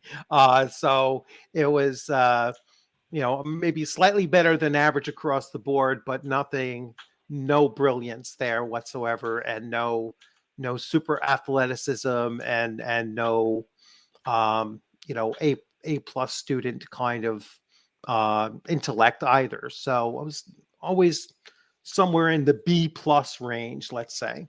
So that kind of, I want to see myself in, in a role-playing game is not really, is not really a reasonable expectation to see. You really shouldn't be seeing yourself in a fantasy setting. It would at the very least have to be something that's meant to be rooted in a reality world to a certain extent. And that's it. I'll move on. The problem with these types of people is they hate themselves. And that was something actually that you brought up. She was so not just self-conscious, but so what was the word you used? Just like the lack of no self-confidence, no real sense of belonging anywhere. So exactly, Rational Ginger. The problem with these people is that they hate themselves, so they think that they need to create an idealized version of themselves. It shows a lack of creativity. Yeah, they have no creativity whatsoever. And that's part of the problem. That's what's really infiltrated many of these, these mainstream, let's call it a mainstream gaming companies, is that the designers are just like that too. I mean, they really lack creativity to produce anything of their own. They'd rather cannibalize something from the past, move it forward, twist it to their own, it's just like everything idealized else. version. They're remaking Quantum Leap, like they've reweighted a bunch of other shows. Let's go back to the 80s and pull all the original ideas, because there aren't any anymore, and remake them. Yeah, and I saw the trailer for that, and then they're like, oh, but Scott Bakula's not in it, and then I'm like, well, then why make it? Right. And I don't know, maybe I'm wrong to say this, but they're like, oh, let's make it woke. Let's get the Asian guy, and instead of having his white buddy, we've got a woman instead with a little bit of love interest. I don't know. I don't have any problem with the basis, but if they're gonna say he's continuing, his whole point is to go and find out what happened to Sam. You got to have Sam in the show. Right. Yeah. I mean, the end of the show made it pretty clear what happened to Sam. But if you don't want to, go into the metaphysical ending, then,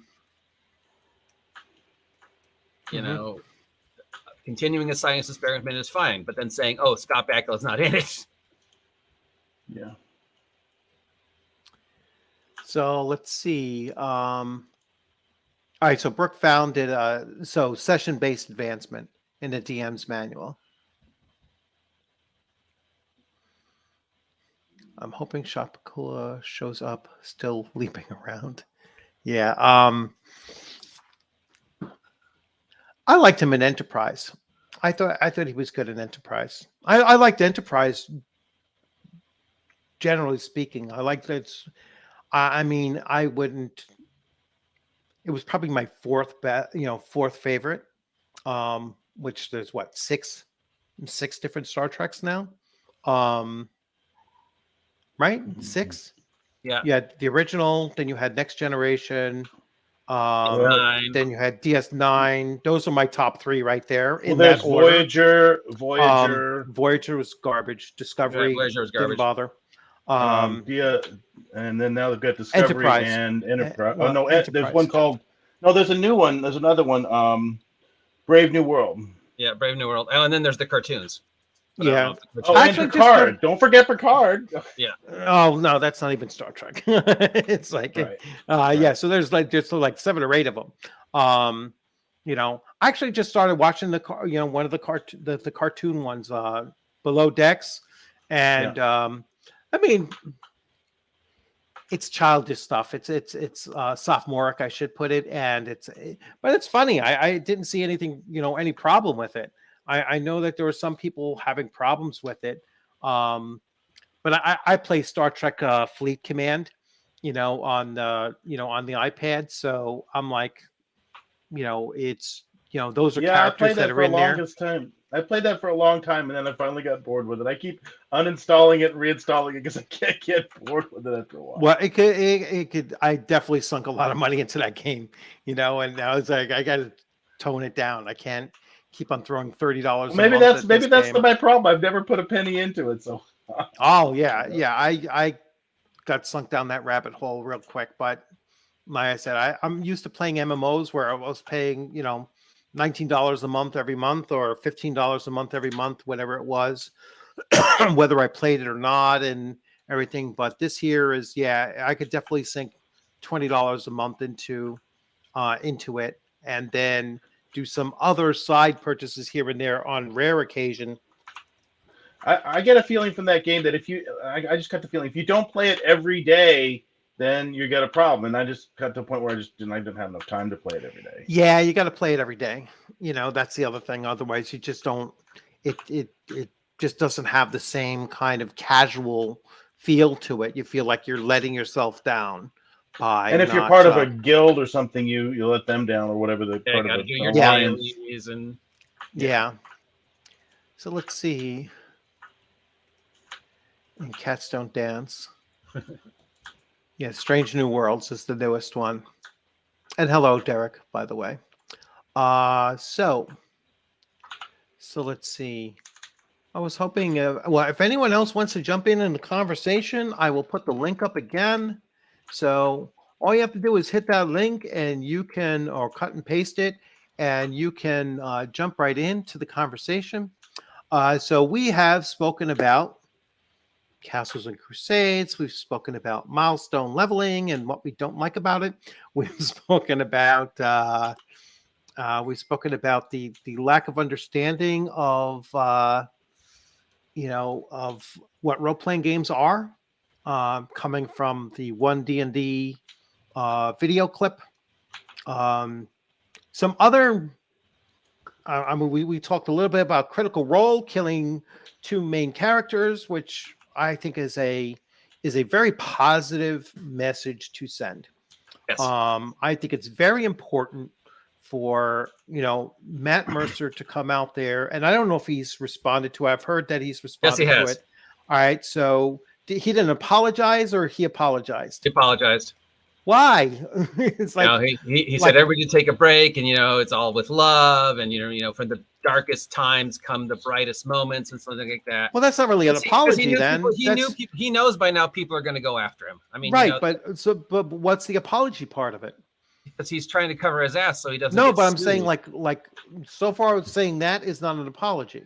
Yeah. That's a justification. I'm hoping that it came out and he just said, "Listen, this is a game. Characters can die. And I know that you're very, attached to these characters, but the, part of the game is to have a character death, and then the response is for the player to create a new character. And one of the best ways to handle a new character coming in is to have them be connected in some way to the character that just died. Now, this could be a very loose connection, right? If they're dealing with characters that are very high level, All right, so this could have been one of their followers, you know, picking up and joining the party, maybe 1 or 2 levels below, and saying, I'm here to avenge my, you know, my mentor's death. All right. Or it could just be, you know, another character who has been following their, you know, the stories of their adventures. You know, my entire life, I've been growing up hearing about this character's, you know, amazing adventures. And this is why I became an adventurer myself. And, you know, even though I've been functioning on a parallel line, I've now seen this opportunity to join this group, and here I am at the same level as everybody else, or maybe again another level behind or whatever. There's so many different ways to bring a new character into the fold and to explain it, and you know, and have it go that way. So when Cedric left our group with his you know, his wizard character, I brought a new player and a new character in. All right.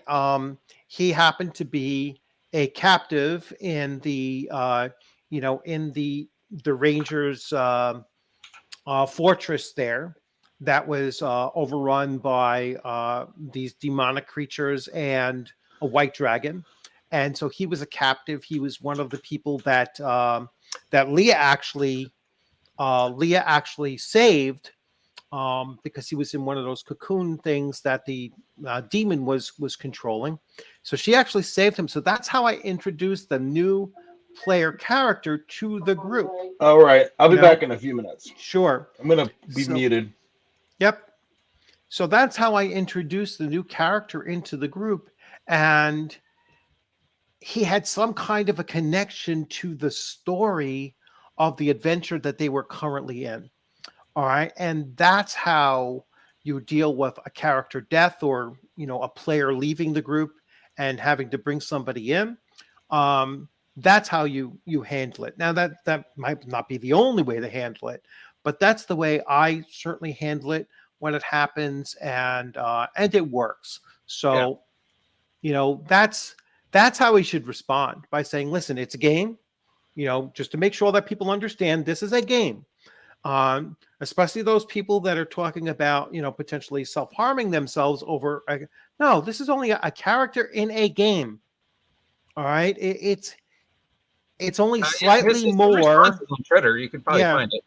Yeah, it's only slightly more than you know, more engaging than losing a piece on the chessboard. All right, just slightly more than losing a piece on the chessboard. You know what I'm saying? It's like, it's not that big of a deal. All right. If you're approaching this as this is a game, you should not be that invested in your character. All right. That the character becomes part of your psyche. All right. We're not dealing with multiple psyches here, or whatever, you know, he described that, you know, the other individual described that as, right, this is my second consciousness. No, if you think your character is your second consciousness, step away from the game, you know, and you know, help. You know, yeah, put things into their proper perspective, and then either come back, or, you know, get some more help, and maybe step away from it permanently, because that's not the right headspace to be in. You know, I used to think I had multiple personality disorder. Now I know it's merely that I have multiple character sheet disorder. Dude, you got to make a shirt of like that, or something. That's a meme right there. Yeah. But it's just, that was brilliant. Yeah, it's just scary to think that, you know, and really, it's mazes and monsters. That's what the satanic panic was spawned from, was that mazes and monsters thing. If you're giving credence to the satanic panic, not in the religious aspect of it, but in the I'm losing myself in the game aspect of it, you're giving credence to that, you know, by saying that this actually exists. You know, someone else's character dies and I'm going to, I'm going to harm myself over that, or I want to hurt, Matt Mercer because, he rolled the dice and it came up that the character died. I mean, it's stay away from the game. It's not for you. All right. Role-playing games are not for everyone. They're for people who can separate fiction from nonfiction. What's happening in the game world is not what is impacting them in reality. It's not a therapy session. That's also another thing. It's, there's a difference between a therapist using role-playing as a tool to get people to break out of their shells. That's not what's happening at the game table. Unless you are a licensed and certified and well-trained sociologist or psychologist or whatever, that's not what the game table is. Matt Mercer isn't there helping anybody work through things. It's like he's there to run a game, to sell a product, which is the interaction amongst the players. That's really what he's selling. He's selling that interaction amongst the players. That's what people are watching. I actually started watching episode 32 because I thought maybe that was the episode you were talking about because it wasn't on there. And I watched that very beginning introduction of it where they're doing a commercial and Sam Riegel is, reading off this thing. They were doing a commercial for a toothbrush company, but the toothbrush company actually told him, you're absolutely not supposed to put the toothpaste and the toothbrush in your mouth during the commercial. They said, don't do that. But he had a whole array of things there that he was like, all right, well, they told me not to do the toothbrush, so I'm not, but I'm going to put toothpaste on a banana and on a toothpick and on this and that. And he just started cramming, pickle, and he started cramming all this crap in his mouth with toothpaste on it. And everybody else was losing it, over it. And it was genuine. Like everyone was literally laughing at it because I think he took them by total surprise, other than the fact that he had all this shit out there. But he took them by total surprise because they just didn't anticipate it, and then I forget which one was sitting right next to her, but she got the smell of the pickles and the toothpaste at the same time, just sitting next to him. And she was like, oh my God, I'm going to throw up just over this, just from the smell of it. And it was genuine. And they were just having a good time with it. And that's what people watch. All right. The game session itself was actually less interesting than just that camaraderie that they had going on there. And that's what people are watching, so they're just having a good time. They're just playing a game. They're playing a game to have fun, but they're also playing a game to produce a product of, this is entertainment. There's no human growth and human improvement going on at that table. All right. It's just having a good time, having fun. And that's what role-playing games are supposed to be. No argument here. Yeah. But yeah. then, you know what? Game of Thrones killed characters off quickly. So there was never that anticipation of, you weren't getting invested in a character for a really long time and then them dying. Game of Thrones killed off Stark in the first season, right? Yeah. Yeah, they killed him. They killed Eddard Stark in the first season. You saw other characters get killed, as early as the second season, like some of the young kids that were around the youngest daughter. Some of them got killed. They were all throughout. I mean, they killed a lot of characters in that show. So if you look at like Lord of the Rings, even if you're familiar with it, I mean, Boromir dies, and the way that he dies, and it was still impactful to see it on the movie screen and to see how it was done. But and it was done extremely well, but you knew it was coming, and there wasn't a lot of it. Like, you don't have any other of the main, of the 13 dying. In The Hobbit, you had more characters die in The Hobbit, but all at the end, or most of them at the end. Yeah. So most of them at the end. So that wasn't at, the same way. So when they're watching Critical Role, and I think you'd have to go back to, what was it, like episode 26 of season 2, when the first character died? Ollymok, yeah. Yeah, I think that was it. I think it was episode 26 of season 2. So that means all of season 1, nobody died. Season 2, not until episode 26. Season 3, not until episode 33. So they just don't have a lot of it happening. And if this is 33 episodes, that means 33 weeks, into it. My own campaign hasn't had any main characters die, but we've had, I believe, 9 instances where main characters have gone into negative hit point range, so 9 possibilities of them dying, and that's been spread across about 3 or 4 characters so far. So we could have had as much as, half the party getting killed on a number of occasions throughout, the entire 57 weeks that we've been playing. So it's, character death is a thing that, and the possibility of it is very, very important for a role-playing game.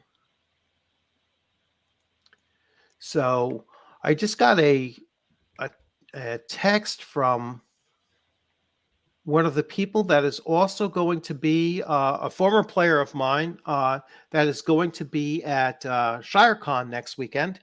Cool. So really excited to see. He was like, yeah, just send me a text to let me know when you're going to be there, and we'll definitely hook up and, have a beer, hopefully.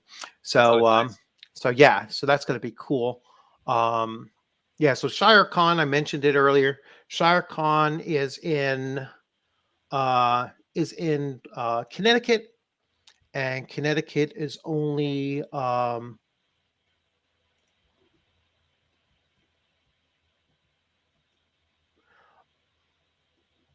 no, I was checking out something else as well. So ShireCon is in Connecticut. ShireCon is primarily an OSR convention. Is small. It's about 200 participants. So, and it fills up at 200, and they're talking about expanding it next year to a day and a half.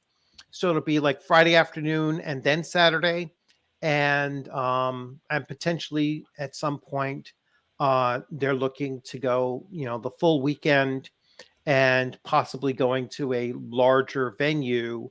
But they kind of like the idea that it's only roughly 200 people. So keep it like small and intimate that way. And, and that way it could focus more on gaming. The one thing I see with just the one day is that it would be hard to get 3 game sessions in for like a 9-hour, 3 sessions in one day. Kind of hard. I really couldn't see how to do that, but I'm happy to actually just be gaming from like 9 to 12 and then 1 to 4. I think that's my 2 spots, and that'll give me an hour to have lunch, and then from 4 to 9 o'clock when it closes, I'll have more than enough time to walk around and see, other people, and hopefully other people will be ready to break away, have a few beers and then, come back to it or, move on from there. So, yep. So ShireCon 2022, someplace in Connecticut. I forget the town. It's like Spring Falls or something like that. Small little town in Connecticut, about 45 minutes away from me. So I'm really excited about the fact that it is so close, and it'll be my first in-person gaming convention. God, in 35 years, something like that. So yeah, I have not done any gaming conventions other than virtual for a very, very long time. Yeah. So it'll be nice. I've done plenty of comic book conventions and things like that, even the big ones like at the Javits Center and Comic-Con in New York City. Done quite a few of those, but I've never done strictly a gaming convention that I can remember. So not since Gen Con 18 in 1985 when I met Gary Gygax. I was so close to actually had a conversation with him, had a whole thing with him. He was very generous, gave me a VIP ticket to eat dinner with the Dragonlance crew, because he asked me to sit next to his daughter in the front row and keep an eye on her while he went up on stage. I had no idea who the hell he was until he got up on stage, and then I was like, holy shit, that's Gary Gygax, and, didn't say more than 2 words to his daughter, and just too nervous and shy about it. And then when he came back off a stage, he was like, so tell me, why are you here? Or something along those lines. And I said, well, this is my first Gen Con. It's really the first time I'm away from home, and I'm here for Dragonlance. And he walked me over and introduced me to Tracy Hickman and Laura Hickman, and then he either asked Tracy, hey, do you have any VIP tickets? And maybe that's where he got it from. And Tracy gave it to him. He gave it to me. And I sat at the dinner table with Tracy Hickman, Laura Hickman, Roger Moore. Douglas Niles was sitting right next to me. Maybe Keith Parkinson. Wow. Or it was one of the artists. Yeah. I mean, and then one other person, which I don't recall. I don't think it was Margaret Weiss, although she might have been there at the table as well. Because I got all their signatures at different times and such, so I don't remember. All I remember is that Douglas Niles spent the whole time talking about time travel and what impact that would have in running a campaign and how you would deal with it. And my only thought about time travel came from, I had just finished reading the book. I forget if it was Ray Bradbury or Arthur C. Clarke. Might have been Bradbury, where the person goes back in time and to go hunting a Tyrannosaurus Rex, and they had a floating platform that he can hunt from that would not interfere with anything that happened. And then he stepped off the platform and stepped in the mud by accident while hunting, and he stepped on a butterfly. Yeah, the butterfly effect. Yeah, and I guess that's the origination of the butterfly effect. And that changes when he gets back home. Nazi Germany had won the war. It's like, and everything had changed, just from stepping on the butterfly. And that is what, Douglas Niles was trying to work through. And my only contribution to that thing is like, but once you create a time loop, the time loop there's no way to break the loop. Exactly. It's like you can't go back, back to the beginning again. It's like you always went back in time and stepped on the butterfly, and so the history wasn't changed. Because that was always that's the time loop issue, and so that's where, ultimately you have to say, if you're going to have time travel in the game, you have to suspend, you have to suspend the loop, basically. Isn't that how Tales in the Loop works? Is that what Tales of the Loop is? Tales from the Loop isn't about time travel. But... Oh, it's not about. I've never played it, so I'm just wondering if that's what that's about. But No. All right. So, is it called Time Safari? I'm going to guess you're right. Time Safari. I don't recall. Is that by Bradbury or Arthur C. Clarke? Arthur C. Clarke might be Flight of the Icarus. I love that story as well. That was a really cool story. And the main character died, so that's important. The Flight of Icarus is all about, burning up in the sun. So, yeah, I don't know if it's Time Safari. That doesn't ring a bell to me. But I'll trust and believe. So let's see. What else do we have? If anyone else wants to pop in, there's a link up there that you can link into and come on in. And let's see if we have anybody different on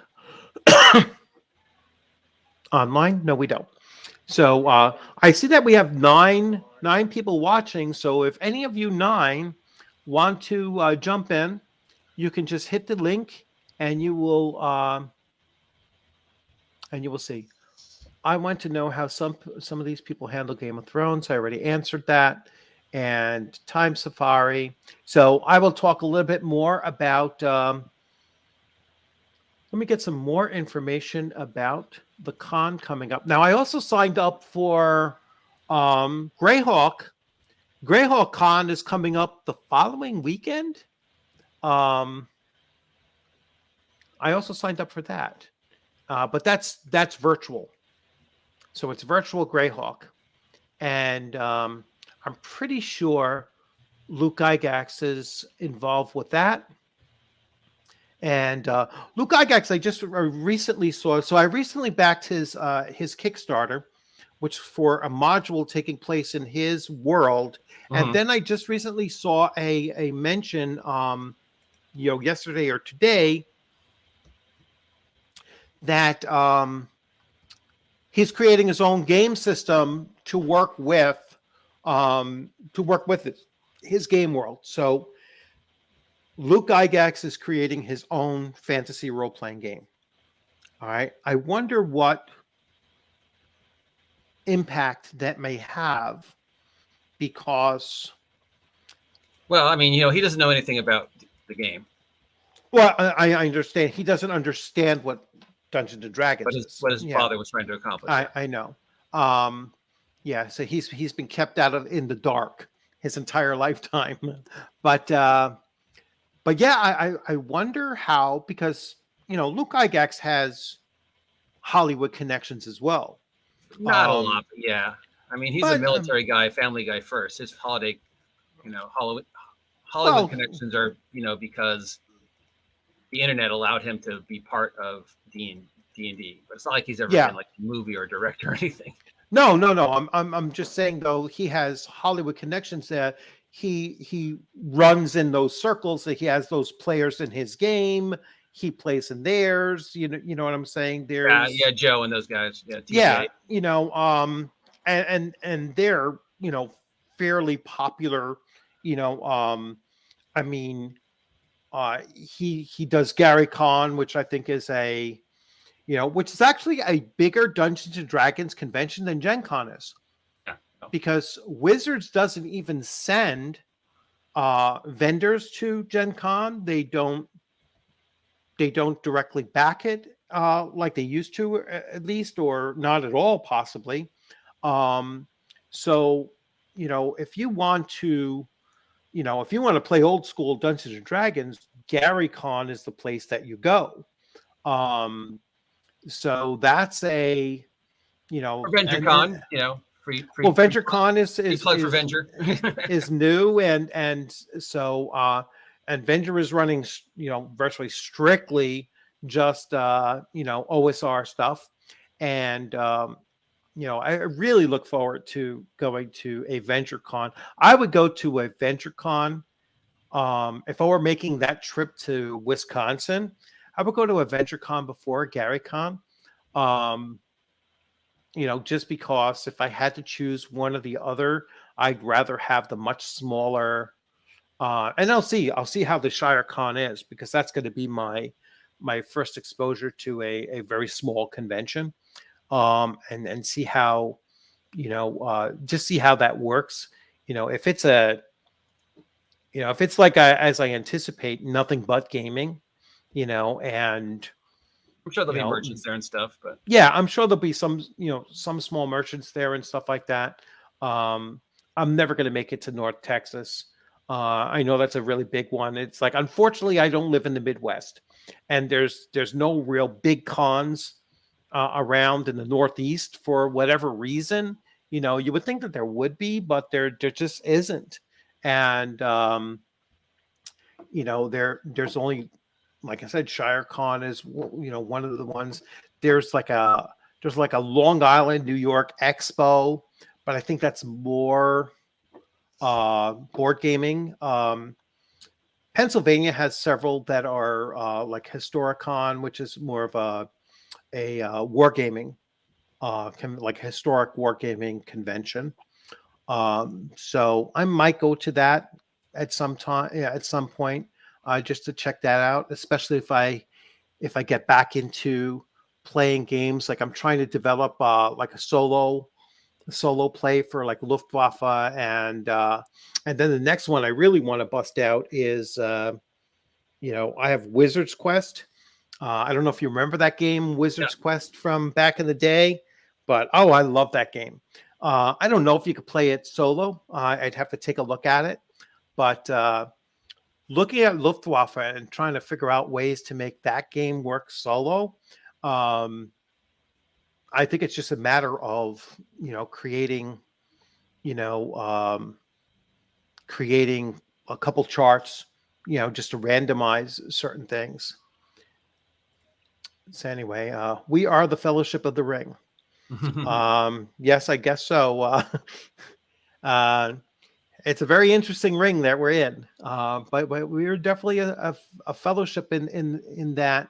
Many of us in our little segment of the YouTube and in our segment of the hobby itself, primarily OSR, we're crossing paths and we're cross-pollinating each other's channels and so yeah, we're definitely becoming a fellowship in that sense. So and that's really cool. You should all subscribe to everybody's vlog. Yep, yeah, I would subscribe everywhere. I wish I could support more like channels. I've been trying to flex it out. Like, I know you're coming close to 1,000, and I want to see you hit 1,000. And yes. I just put DM James up on mine. I gotta float it around. I wish they let me feature more than 5. But I got to put yours back up there again because you're really close, and so I am going to take care of that. Yeah. And I got to figure out what the secret is, Yeah, I probably got to learn how to edit. If they let 6 go, that would be great. But go on. But yeah,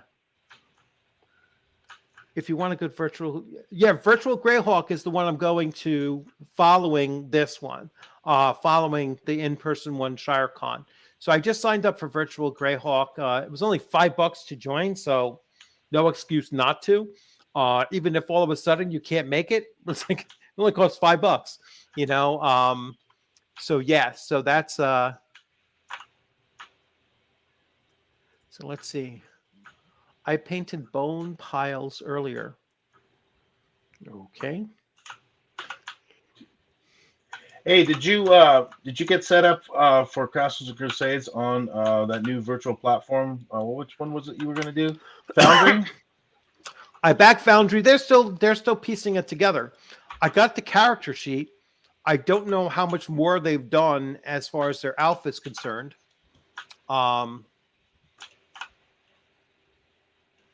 All right, Leah. Yeah, Leah had a game tonight, so see her on Tuesday. Yeah, so I just lost track of what you were asking, Mirador. I thought you said you were gonna, instead of running the CNC on Roll20, you were gonna try to run it on Foundry. I thought that's what you said. Yeah, no, it's not ready yet on Foundry.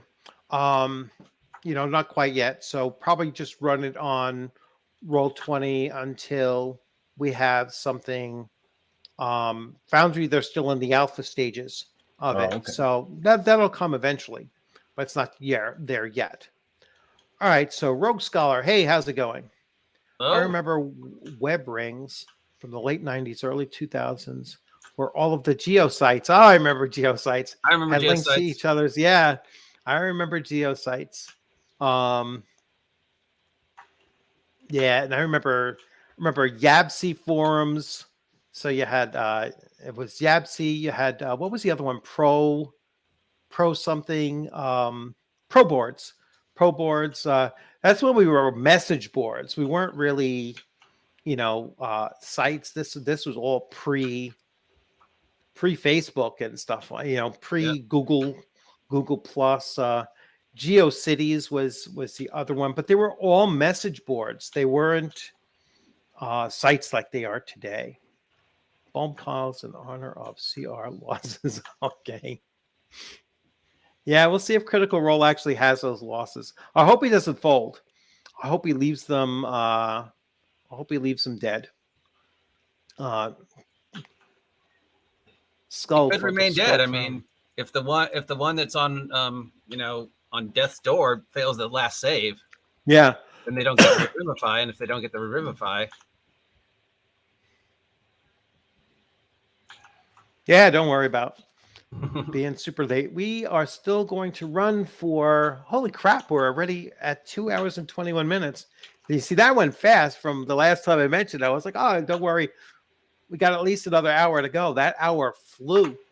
Yeah, so anyway, let's see. I want to go back to this longer. I remember web rings. I'm going to start saying reb wings. web rings. Yes, yeah, reb rings. Remember those. I did the Thunderbolt too. The cultists, more furnishings. That is one thing I cannot do. Is I cannot paint miniatures. Shaky hands and just never got into it. I don't think I've painted a miniature in 40 years. And I have plenty of them. I have the Monolith Conan game with, that thing came with like 300 miniatures or something like crazy like that.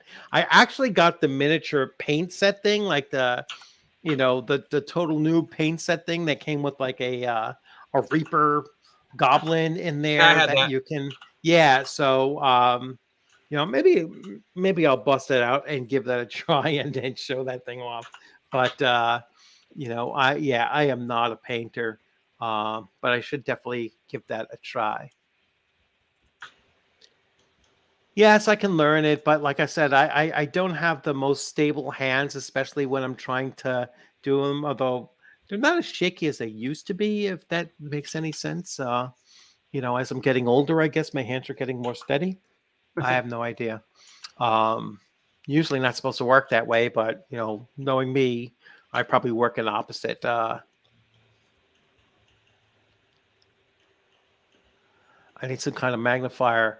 Yeah, that I was looking at the maps for. I was looking at the maps for the target sheets for Luftwaffe. So here's a target sheet. Like I can read that. I'm like, all right, that's cool. Then I flip it over to see this map. I was like, are you fucking kidding me? I was like, there's no way I can make out what the hell these things say. I was like, I had like this magnifying lens. It was like a little square that I could put over things, and then I could possibly see it. But I was like, there's no freaking way I'm reading that thing. Yeah, the eyesight is not anywhere near what it could, should be. But yeah, I see people doing those things, and I'll see that they'll have like the one magnifying, then the other one. I would need like one of those double ones there, so you could really see. And I'd probably still screw it up. As soon as I tried to get that fine, I would just, I'm good with like throwing down a coating of primer and then painting over it, But yeah, skeletons, black, white, dry brush, yeah. done.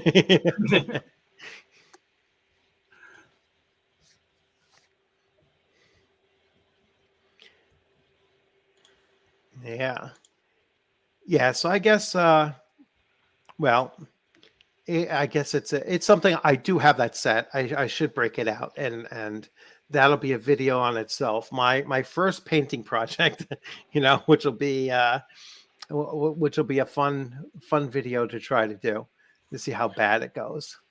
All right. I think I'm gonna need to step out as well. I'll see you on Tuesday. All right. Good night. Have a good one. Yep. See you on Tuesday.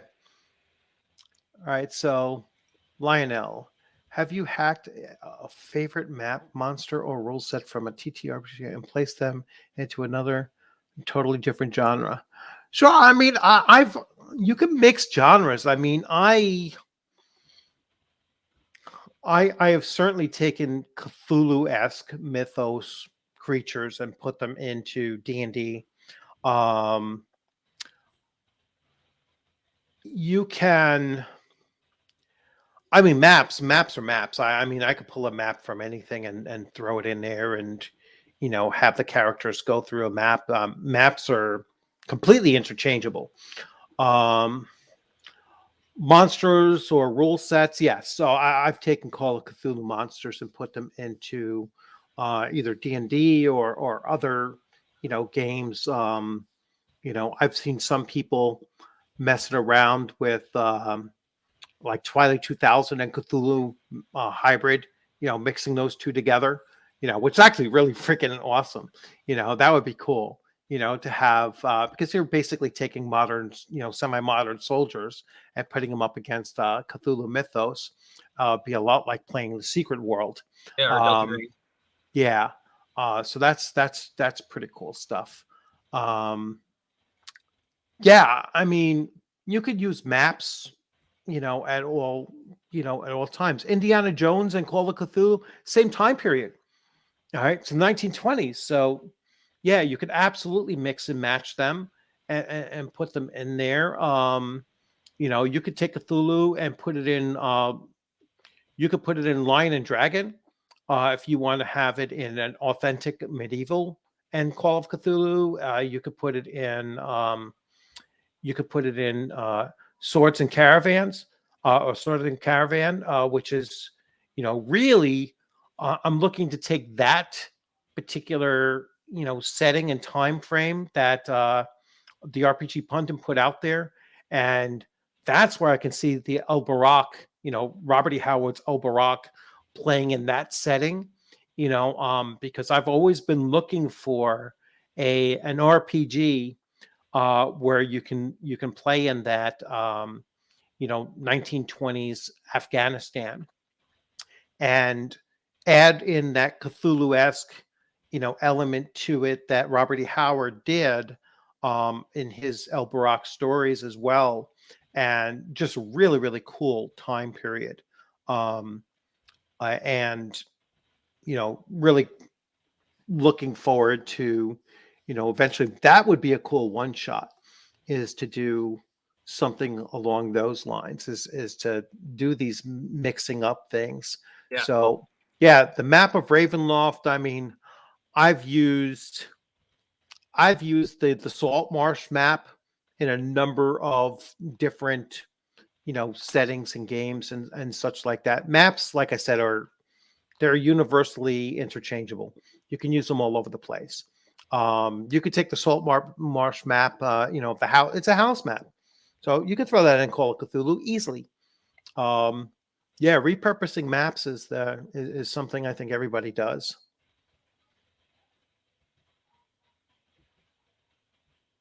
A Sound of Thunder. Yeah, that sounds more like it. A Sound of Thunder. So it was Bradbury. I wasn't sure if it was Clark, but I kind of leaned towards Bradbury. So yes, a Sound of Thunder is the story. Thank you, Derek. Yeah, Time Safari Inc. is the corporation, and Bradbury's A Sound of Thunder. Okay. God, it was so long ago when I read that. That had to be. Well, Gen Con 18 was 1985.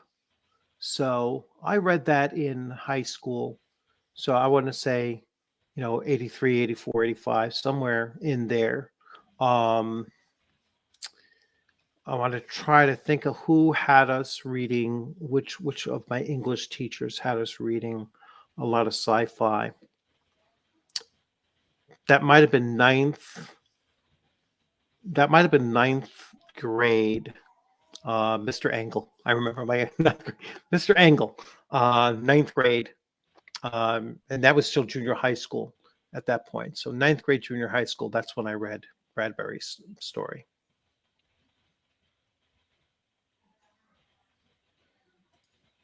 Yeah, so I read it around 82. So I read it around 1982. I just got another pop-up mention. So, just to mention, I see on Facebook I'm getting responses. So I just got out of Facebook jail. So this is actually the first. Yeah, this is actually the first live episode that I've been able to send directly to Facebook in a month. So I got a 1 month, ban for. Man, what did you do? You talked about Sylvia and Miguel? No. I did a game review for a supplement for Mifrog the Coming. Yeah. And the video itself wasn't the problem. It was in the description. I think this is the only reason why I think I got banned. And it was like an instant ban. It was like 30 days, no disputing it. No. I mean, they said, yeah, you can you could dispute it. And then, I disputed it, and instantly they said, no, we're not overturning it. I mentioned the author's name in the description. So, I actually, I can actually say it. Still banned? Jeez. Huh? Cal's still banned from Facebook jail? Yeah. How'd you end up there, Cal? Sylvia and Miguel are just getting us in nonstop trouble. He got banned from that for them? Did you? I mean. Oh, really? No, Sylvia got banned. The propagandist's name was Elkies. Okay. I lost. That's back there. The Salt March map and Call of Cthulhu, Ravenloft Castle, Michael Octum sounds great. Like ideas. Yes. And hello, Larissa. Good to see you again. Yeah. Those will absolutely work. So any of those, you could just go on to Google and search RPG maps and generic RPG maps. There's hundreds of them, gazillions of them, and you'll get the ones that were, there's programs that'll do it for you too. So but most of those programs suck. To be honest with you, they're horrible. Yeah, why are you banned, Cal? I defended Blaine Pardoe on Timcast post. I asked for proof. And that's it. I know Blaine Pardoe. I've heard the name before. I don't know exactly what he's accused of. I mean, I just typed Varg Vikernes because he wrote the Mifrog system. And I just, gave credit to the author. I was like, all right, I'm reviewing this game supplement. This game supplement is by two individuals, actually. The core rules are by Varg Vikernes, and the other rules are by this new guy that put his stuff on there. Because Varg lets anybody use his licensed material, and you could write content for it, and he doesn't care. You could even make money from it, and he doesn't care. And so I was just like, all right, I'm just going to put this thing up there and. Did a review. I was like, you're basically banning me for doing something that is in a journalistic line of a review, and they were like, nope, you're still banned. So all right. And the ban wasn't a total ban. It was like a partial ban. I could not advertise, which I wasn't advertising anyway. And I could not post live feeds, which that wasn't a live feed. That was a recorded review. So that's why tonight is the first night in 30 days that I was able to do a direct live feed. Well, glad I'm a part of it then. History. Yeah. So yay. I don't know enough information about this guy. I've heard the name, here and there, but I'm not quite sure why he is so controversial. They claimed he's a bigot. Well, isn't everybody a bigot? Yep. I mean, isn't that the place that we are now? Is that everyone is a bigot? I mean, there has to be something like emotionally or mentally wrong with you if you're not a bigot. I mean, it's like I don't know how it's possible for you not to be. It's like, hey, I like honey cough drops. Oh, you're a bigot because they're yellow. It's like, I don't like mustard on my hamburger. Oh, you're a bigot. You hate everybody in the South. Yeah. It's just crazy. It's just crazy that, social media has gotten to the point where you can't support anything without being called a racist or a bigot, or you can't criticize a woman for anything without being called a misogynist.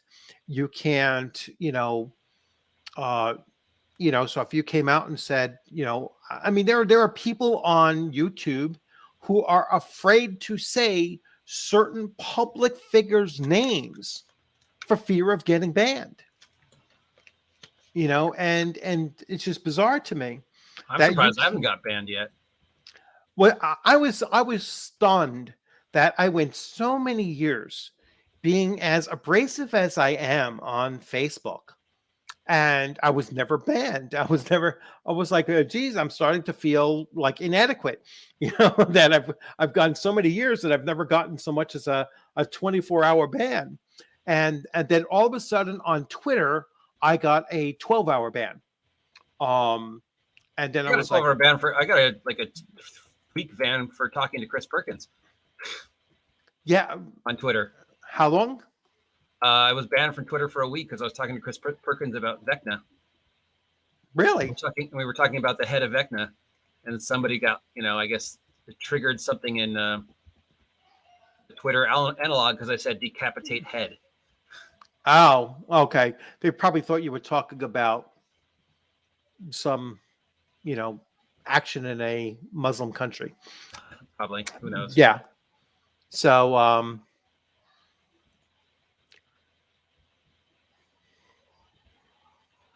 I had to step away. What are you banned from? I was personally just banned for putting an author's name in a review of his book, and I didn't realize that he was permanently banned from Facebook, nor did I care. I just didn't realize that he was so persona non grata that you couldn't even mention his name without getting banned. So, kind of stupid. Blaine wrote BattleTech for a long time until he was canceled. All right, so Facebook banned. I got called a racist. Guess the new racism is okay. I'll tell you. I drive a pickup truck. You're racist for driving a pickup truck.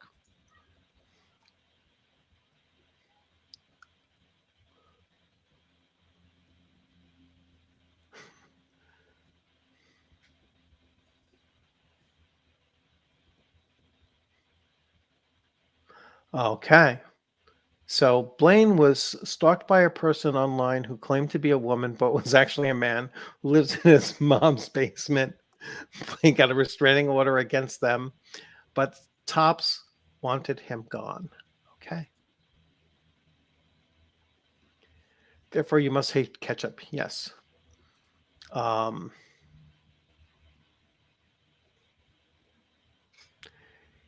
He let his stalker write a trans narrative in Battletech magazine. Just insane. Well, you know what? I was surprised that I didn't get banned for, when they had the thing go on with Gen Con, and you had that Daisy person from, was it Frog God Games?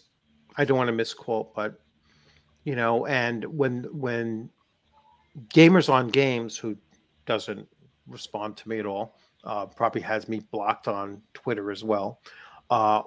When he read the woman's, actually, no, this was a woman. When he read the woman's account of what was done to her by this other individual, and she was just describing the other individual, and she was saying, she was physically much larger than me, and she was this and that, and very aggressive, especially when drunk and everything, and then tried to snuggle with me and in the room that we were roomed together with by the the organizers of the event, and just as he was reading over this thing, I kept on saying to myself, that doesn't sound like a woman then. And it turned out it wasn't. All right. It was a trans person. Oh, the trans guy. Yeah. Yeah. It was a trans guy, and I was like, well, and so this is where I chimed in. I was like, listen, you're a woman alone in a strange place and in another place. And at some point you should have come out and said, listen, all of this other nonsense aside, whatever, I'm not sharing a room with a man. I don't care if he's wearing a wig and lipstick and claims to be a woman. It is still a man. And he gets drunk and he acts out and he does this and that. Why the hell are you trying to room me with a man? I only want to room with a fellow woman, a female. All right. And that's it. I was like, oh, you're denying their identity. You're misgendering. No, the misgendering is on their part. You know what I'm saying? When it comes to, you're rooming with strangers, then you're misgendering. All right. Because you don't put strangers, opposite sex, in the same room as a convention. Yeah. As the liability there, I can imagine Gen Con is going to probably get sued from this woman, and she is going to win. All right, she will win. I hope so. I hope so, because then it'll send a message. Hey, you know what? Maybe we'll think common sense, instead of the virtue single, because when it costs them in their pocket, that virtue signaling will be gone. You know what I'm saying? That's the only thing that will shock them into reality, is that, oh, no, we're not going to, and all of this nonsense, has got to come to an end. I mean, there's only so many stories that we should have to hear of where, it just doesn't match the reality of, of gender. And that's it. But if you express that, you'll get banned on Twitter in a heartbeat, or, you'll have a hard time on, many of these other platforms, of not just getting, claimed. You can say, it's not a wise choice, for a strangers, a male and a female, biological male and female, to share the same room. All right. Especially if you're mixing alcohol in the mix as well. But you can't say that anymore.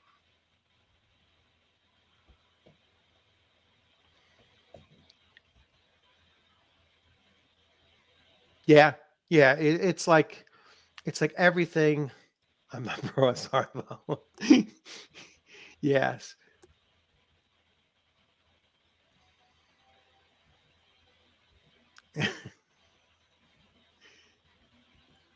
No, they'll come out. They'll come out after him. It's a badge of honor. Yes, to become. At some point, it's like at some point it's like I judge my character based on the people that like me and the people that hate me. You know what I'm saying? And it's like if I have no respect of the people that hate me, then I know my character is exactly where it needs to be. You know what I'm saying? And if I respect the people that like me and appreciate me, then I know my character is exactly where it needs to be. I just hate everybody. It's easier that way. Yeah. Well, that's the other thing. It's like call a Cthulhu for president. No lives matter. When you say no lives matter, then you're perfectly fine.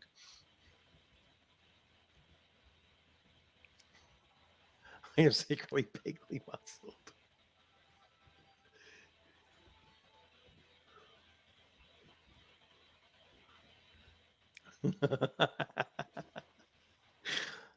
I towed a sled recently uphill with all of my miniatures.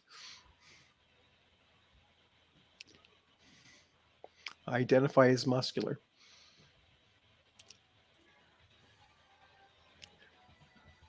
Seems like common sense went out the window years ago. Yes, it did. Common sense, Larissa, has gone out the window. And so has, not to put too much of a point on here, so has women's right to feel safe. And I don't mean to, like, I'm talking as a husband and a father of 2 daughters and everything like that. My daughters have both been dancers competitively and my older daughter professionally. And, they go into these large venues with, locker rooms and those kinds of things. And, yes, in dance, they have encountered, some transsexuals dancing, but they still always kind of separated the. First of all, they're heavily chaperoned, so let's put it that way. So they're never in the dressing rooms without, a slew of adults there, kind of watching the situations. Number one. But it's like they're in the dressing rooms. They want to, there's nothing wrong with them saying, no, I really don't feel comfortable. And that's been taken away. It's like women no longer have the right to say, I don't feel comfortable or safe in a bathroom environment. If there are men, I don't care what they consider themselves to be, but they're bigger, they're stronger, they're and they're potentially there for all the wrong reasons. And I don't feel comfortable with that. And they become the villains in that whole description, or they have to compete, all right, against a biological male in their sports. Now, they're not playing contact sports. They're dancing, but there are certain things in dance that men can do that women, 99% of the women can't do. They're not able to do the lifts and the flips and the the other stuff. There's just a totally different aspect that male dancers bring to the table that the female dancers just different, and they're evaluated differently too. And so especially when you're dealing with routines that are very acrobatic oriented, then that's even more so a measure that they face. So looking at it from a husband and a father perspective, it's like, no, women have the right to say, this is my space, and it should only be for for us, and that's it. So I don't care if someone says, "Oh, that's homophobic or that's transphobic or whatever." I don't give a shit. I only care about their safety and their, right to feel comfortable in that kind of setting.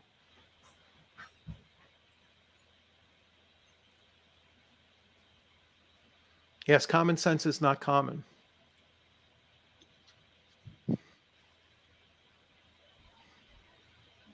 Yes, it is. And the other thing is, I don't just say it's trans because you never hear this from trans men. You never hear this coming up with women who identify as men. It's always one direction. It is always from men who identify as women that are the root of this issue and this problem. So it's not anti-trans. It's just anti-common sense. All right, and that's Well, I mean, I don't like to get into this topic because it's not But I mean, the second she made her first complaint, they should have given her a different room. Yes, absolutely. Doesn't matter if it was the second that person put their hands on her and she went to Gen Con and said, this person put their hands on me. They're really like, okay, we'll give you the room, but they didn't. So that's on Gen Con. It has nothing to do with the, and then it continued. Yeah. Yeah. I think she complained like 3 times. Yeah. And they still never responded by saying, all right, we're going to change your room assignment. That was never even a calculation in their mind. I really do hope that she sues.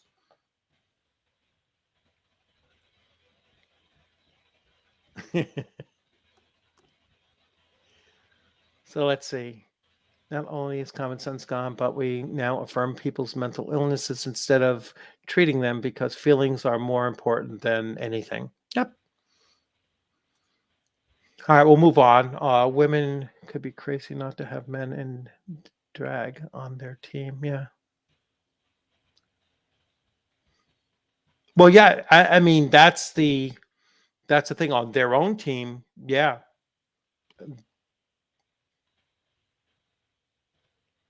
Some words have been weaponized as well. Yes. And talking about that, I mean, so to get back on gaming and everything. So you see what's going on with Wizards of the Coast and how they had to first change 2 paragraphs in the description the space monkeys. of the space monkeys, which they were actually never enslaved. If you read those passages, they were going to be sold, all right, but they weren't. They actually broke free ahead of time. So you can't have a Harriet Tubman character, that helps free slaves or helps, helps to defy slavers in any way, because as soon as you mention slavers, now you have a problem. And how space monkeys became equated to African Americans is just beyond me. How you make that flying leap, not to make too much of a pun out of it, but it was like really. So then they got rid of the images. Yeah, then they went in and stuck in the images. This is really, really interesting. So now that they were forced to get rid of the images, all right, Wizards of the Coast cannot reboot Star Frontiers. They can't include Yazirians anymore. All right, so they cannot reboot Star Frontiers. So even if they win their lawsuit against New TSR, they themselves can no longer produce Star Frontiers either. Because how would they be able to produce Star Frontiers without completely removing the imagery of the Yazirians? They just removed it themselves. So they can't turn around now and say, "Oh, we're gonna." The only reason why they put the Yazirians in, I don't care what they call them, into into the Spelljammer, was because that was a preemptive action to show that they're still using content from Star Frontiers in current things to help them in their lawsuit against TSR. All right.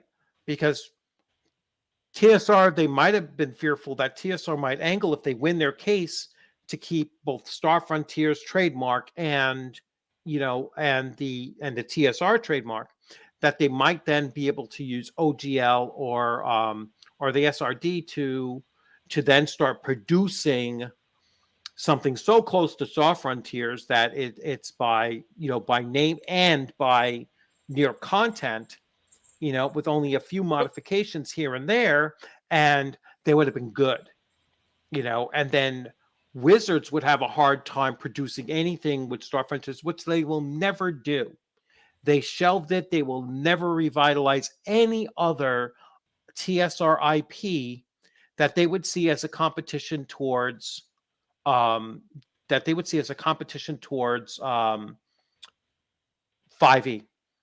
and producing Dungeons and Dragons. They're a one trick pony, with their tabletop role playing games. As of now, as of they're but it's licensed to third parties to do all the other stuff. Yeah, they're not going to do anything else. So none of the other IPs that TSR held are they ever going to produce a game for, because they can barely manage to keep D&D on track. All right. They can barely create new content for D&D without going to third party. All right. So their in-house creation is non-existent. All right. Nothing that they've created in the last 3 years has been in-house creation. It's all been Mercer, and it's been these outside parties coming in from like contest wins and all this other bullshit. I mean, that's what their last 5 source books have been. They've all been sourced from outside of WotC.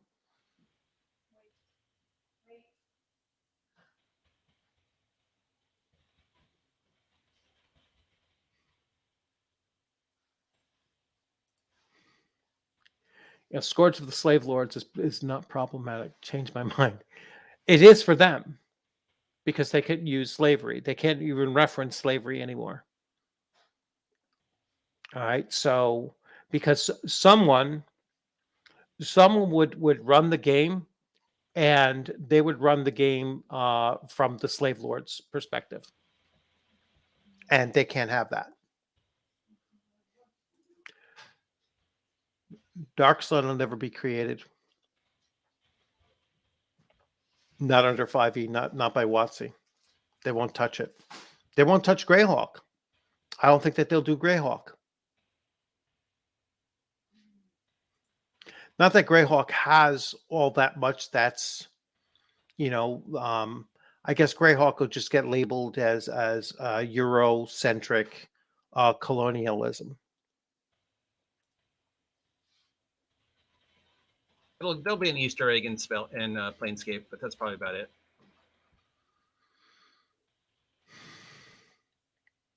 I think how many multiverse access points do they actually need?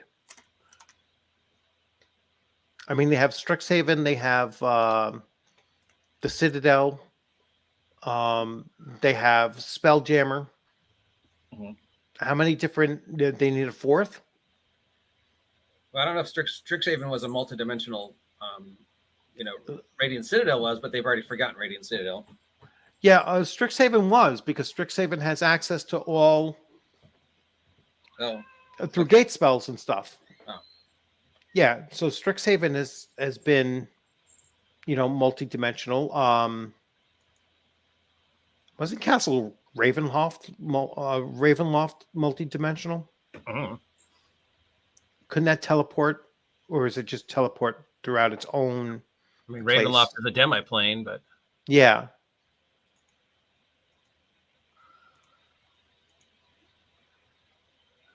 Well, yeah, no, they can't. They won't, because it won't touch it. See, WotC can't just WotC can't ruin anything that you choose to run.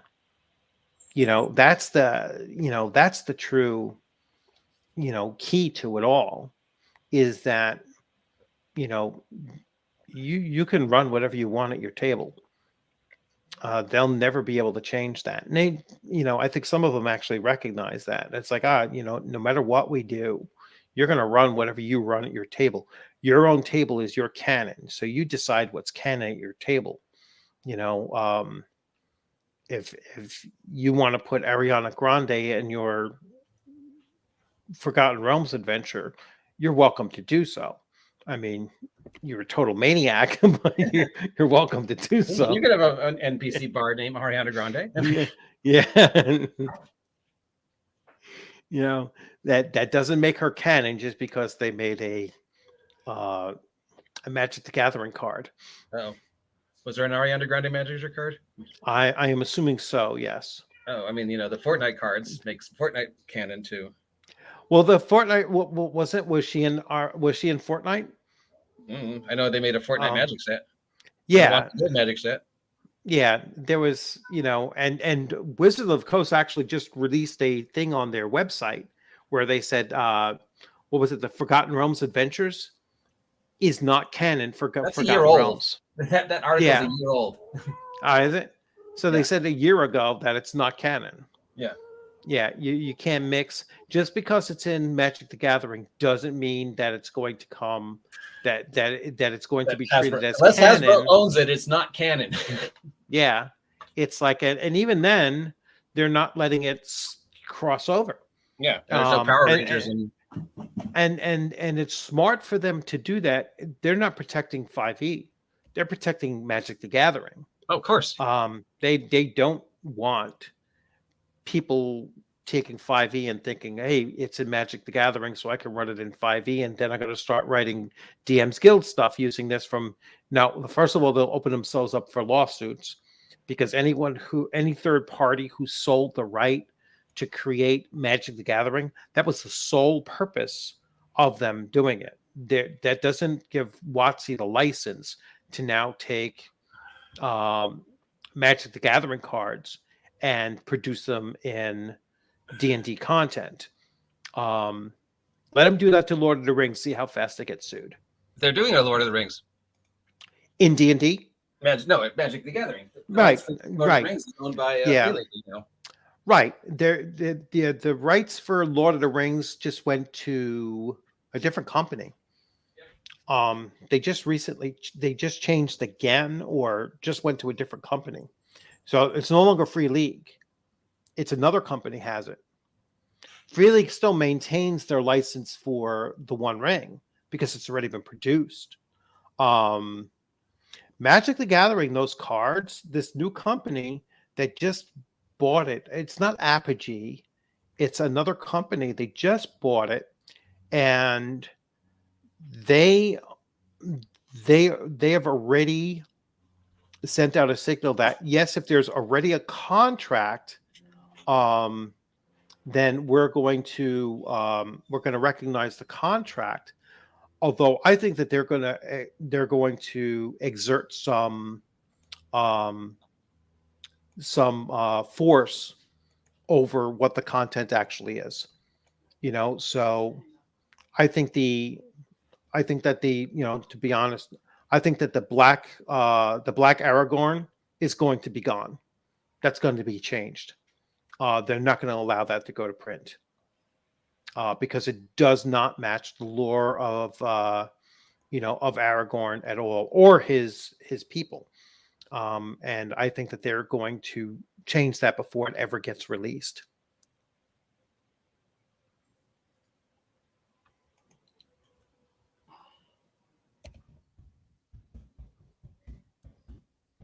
Yes. Radiant Citadel is, and really, I mean, they have adventures where the whole thing is to shop for items to make an onion soup or something crazy like that. I mean, that's what constitutes heroic adventure. Heroic fantasy is you're getting the ingredients to make a soup.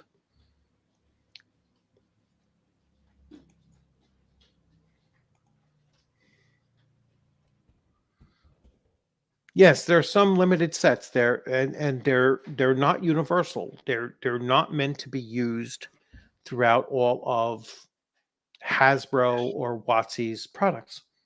It's a one-way usage of those items. All right, we're at the 3-hour mark, so I am going to wrap it up here. So I just came here to show my vlog. Yes. Yes. OGGM, let everyone know about your vlog. Okay, for those of you who don't know, I am the OGGM. I've been hosting the OGGM Adventures over on YouTube for, I don't know, a couple years now. I do mostly gaming news and response to Wizards of the Coast nonsense with a very sarcastic take. And also some magic, some video game stuff and food challenges, trying to appeal to everybody. And I'm really hoping to hit 1,000 subs this year so I can get monetized and sell out. Yes. And his food challenges are actually classic. So he eats it so you don't have to. Yeah, I throw myself on the culinary grenade. Yes. And, and those are always great. So, yep. Thank you, Rational Ginger, for popping in again, and for all of the regulars and some of the new faces. I know I didn't give a shout out to Worst Cat. I see you here now and again, so good to see you again. William Lee, good to see you again. I refuse to play anything by Wolksards. Yes, they are. And Cal, as always, Derek and Longshot and Shoner. Hey, Cal. And thanks for popping in. that for me, Cal. And Larissa, good to see you again. And let's see, Derek, I think I called you out already. Yeah, so this is kind of becoming our usual group. Rogue Scholar, good to see you again. I try, but I'm usually busy. Yeah. O'Neill, Brooke, and I'm just scrolling through everyone that has popped in at some point and just shouting everyone out. So not gay Samini and the Dr. Hurt, good to see you. I don't think I called you out earlier. You were talking about character death, so always good to see that. And that's it. That's everybody. So good to see you all. Have a great weekend, and thanks again, OGGM, for popping in, and for Mirador and Leah, my two players, popping in as well. So good to see you, and I will see you both on Tuesday for our AD&D First Edition game, and possibly for our a session 0 for Castles and Crusades. So, all right, great time, everyone. Have a good night. Thank you.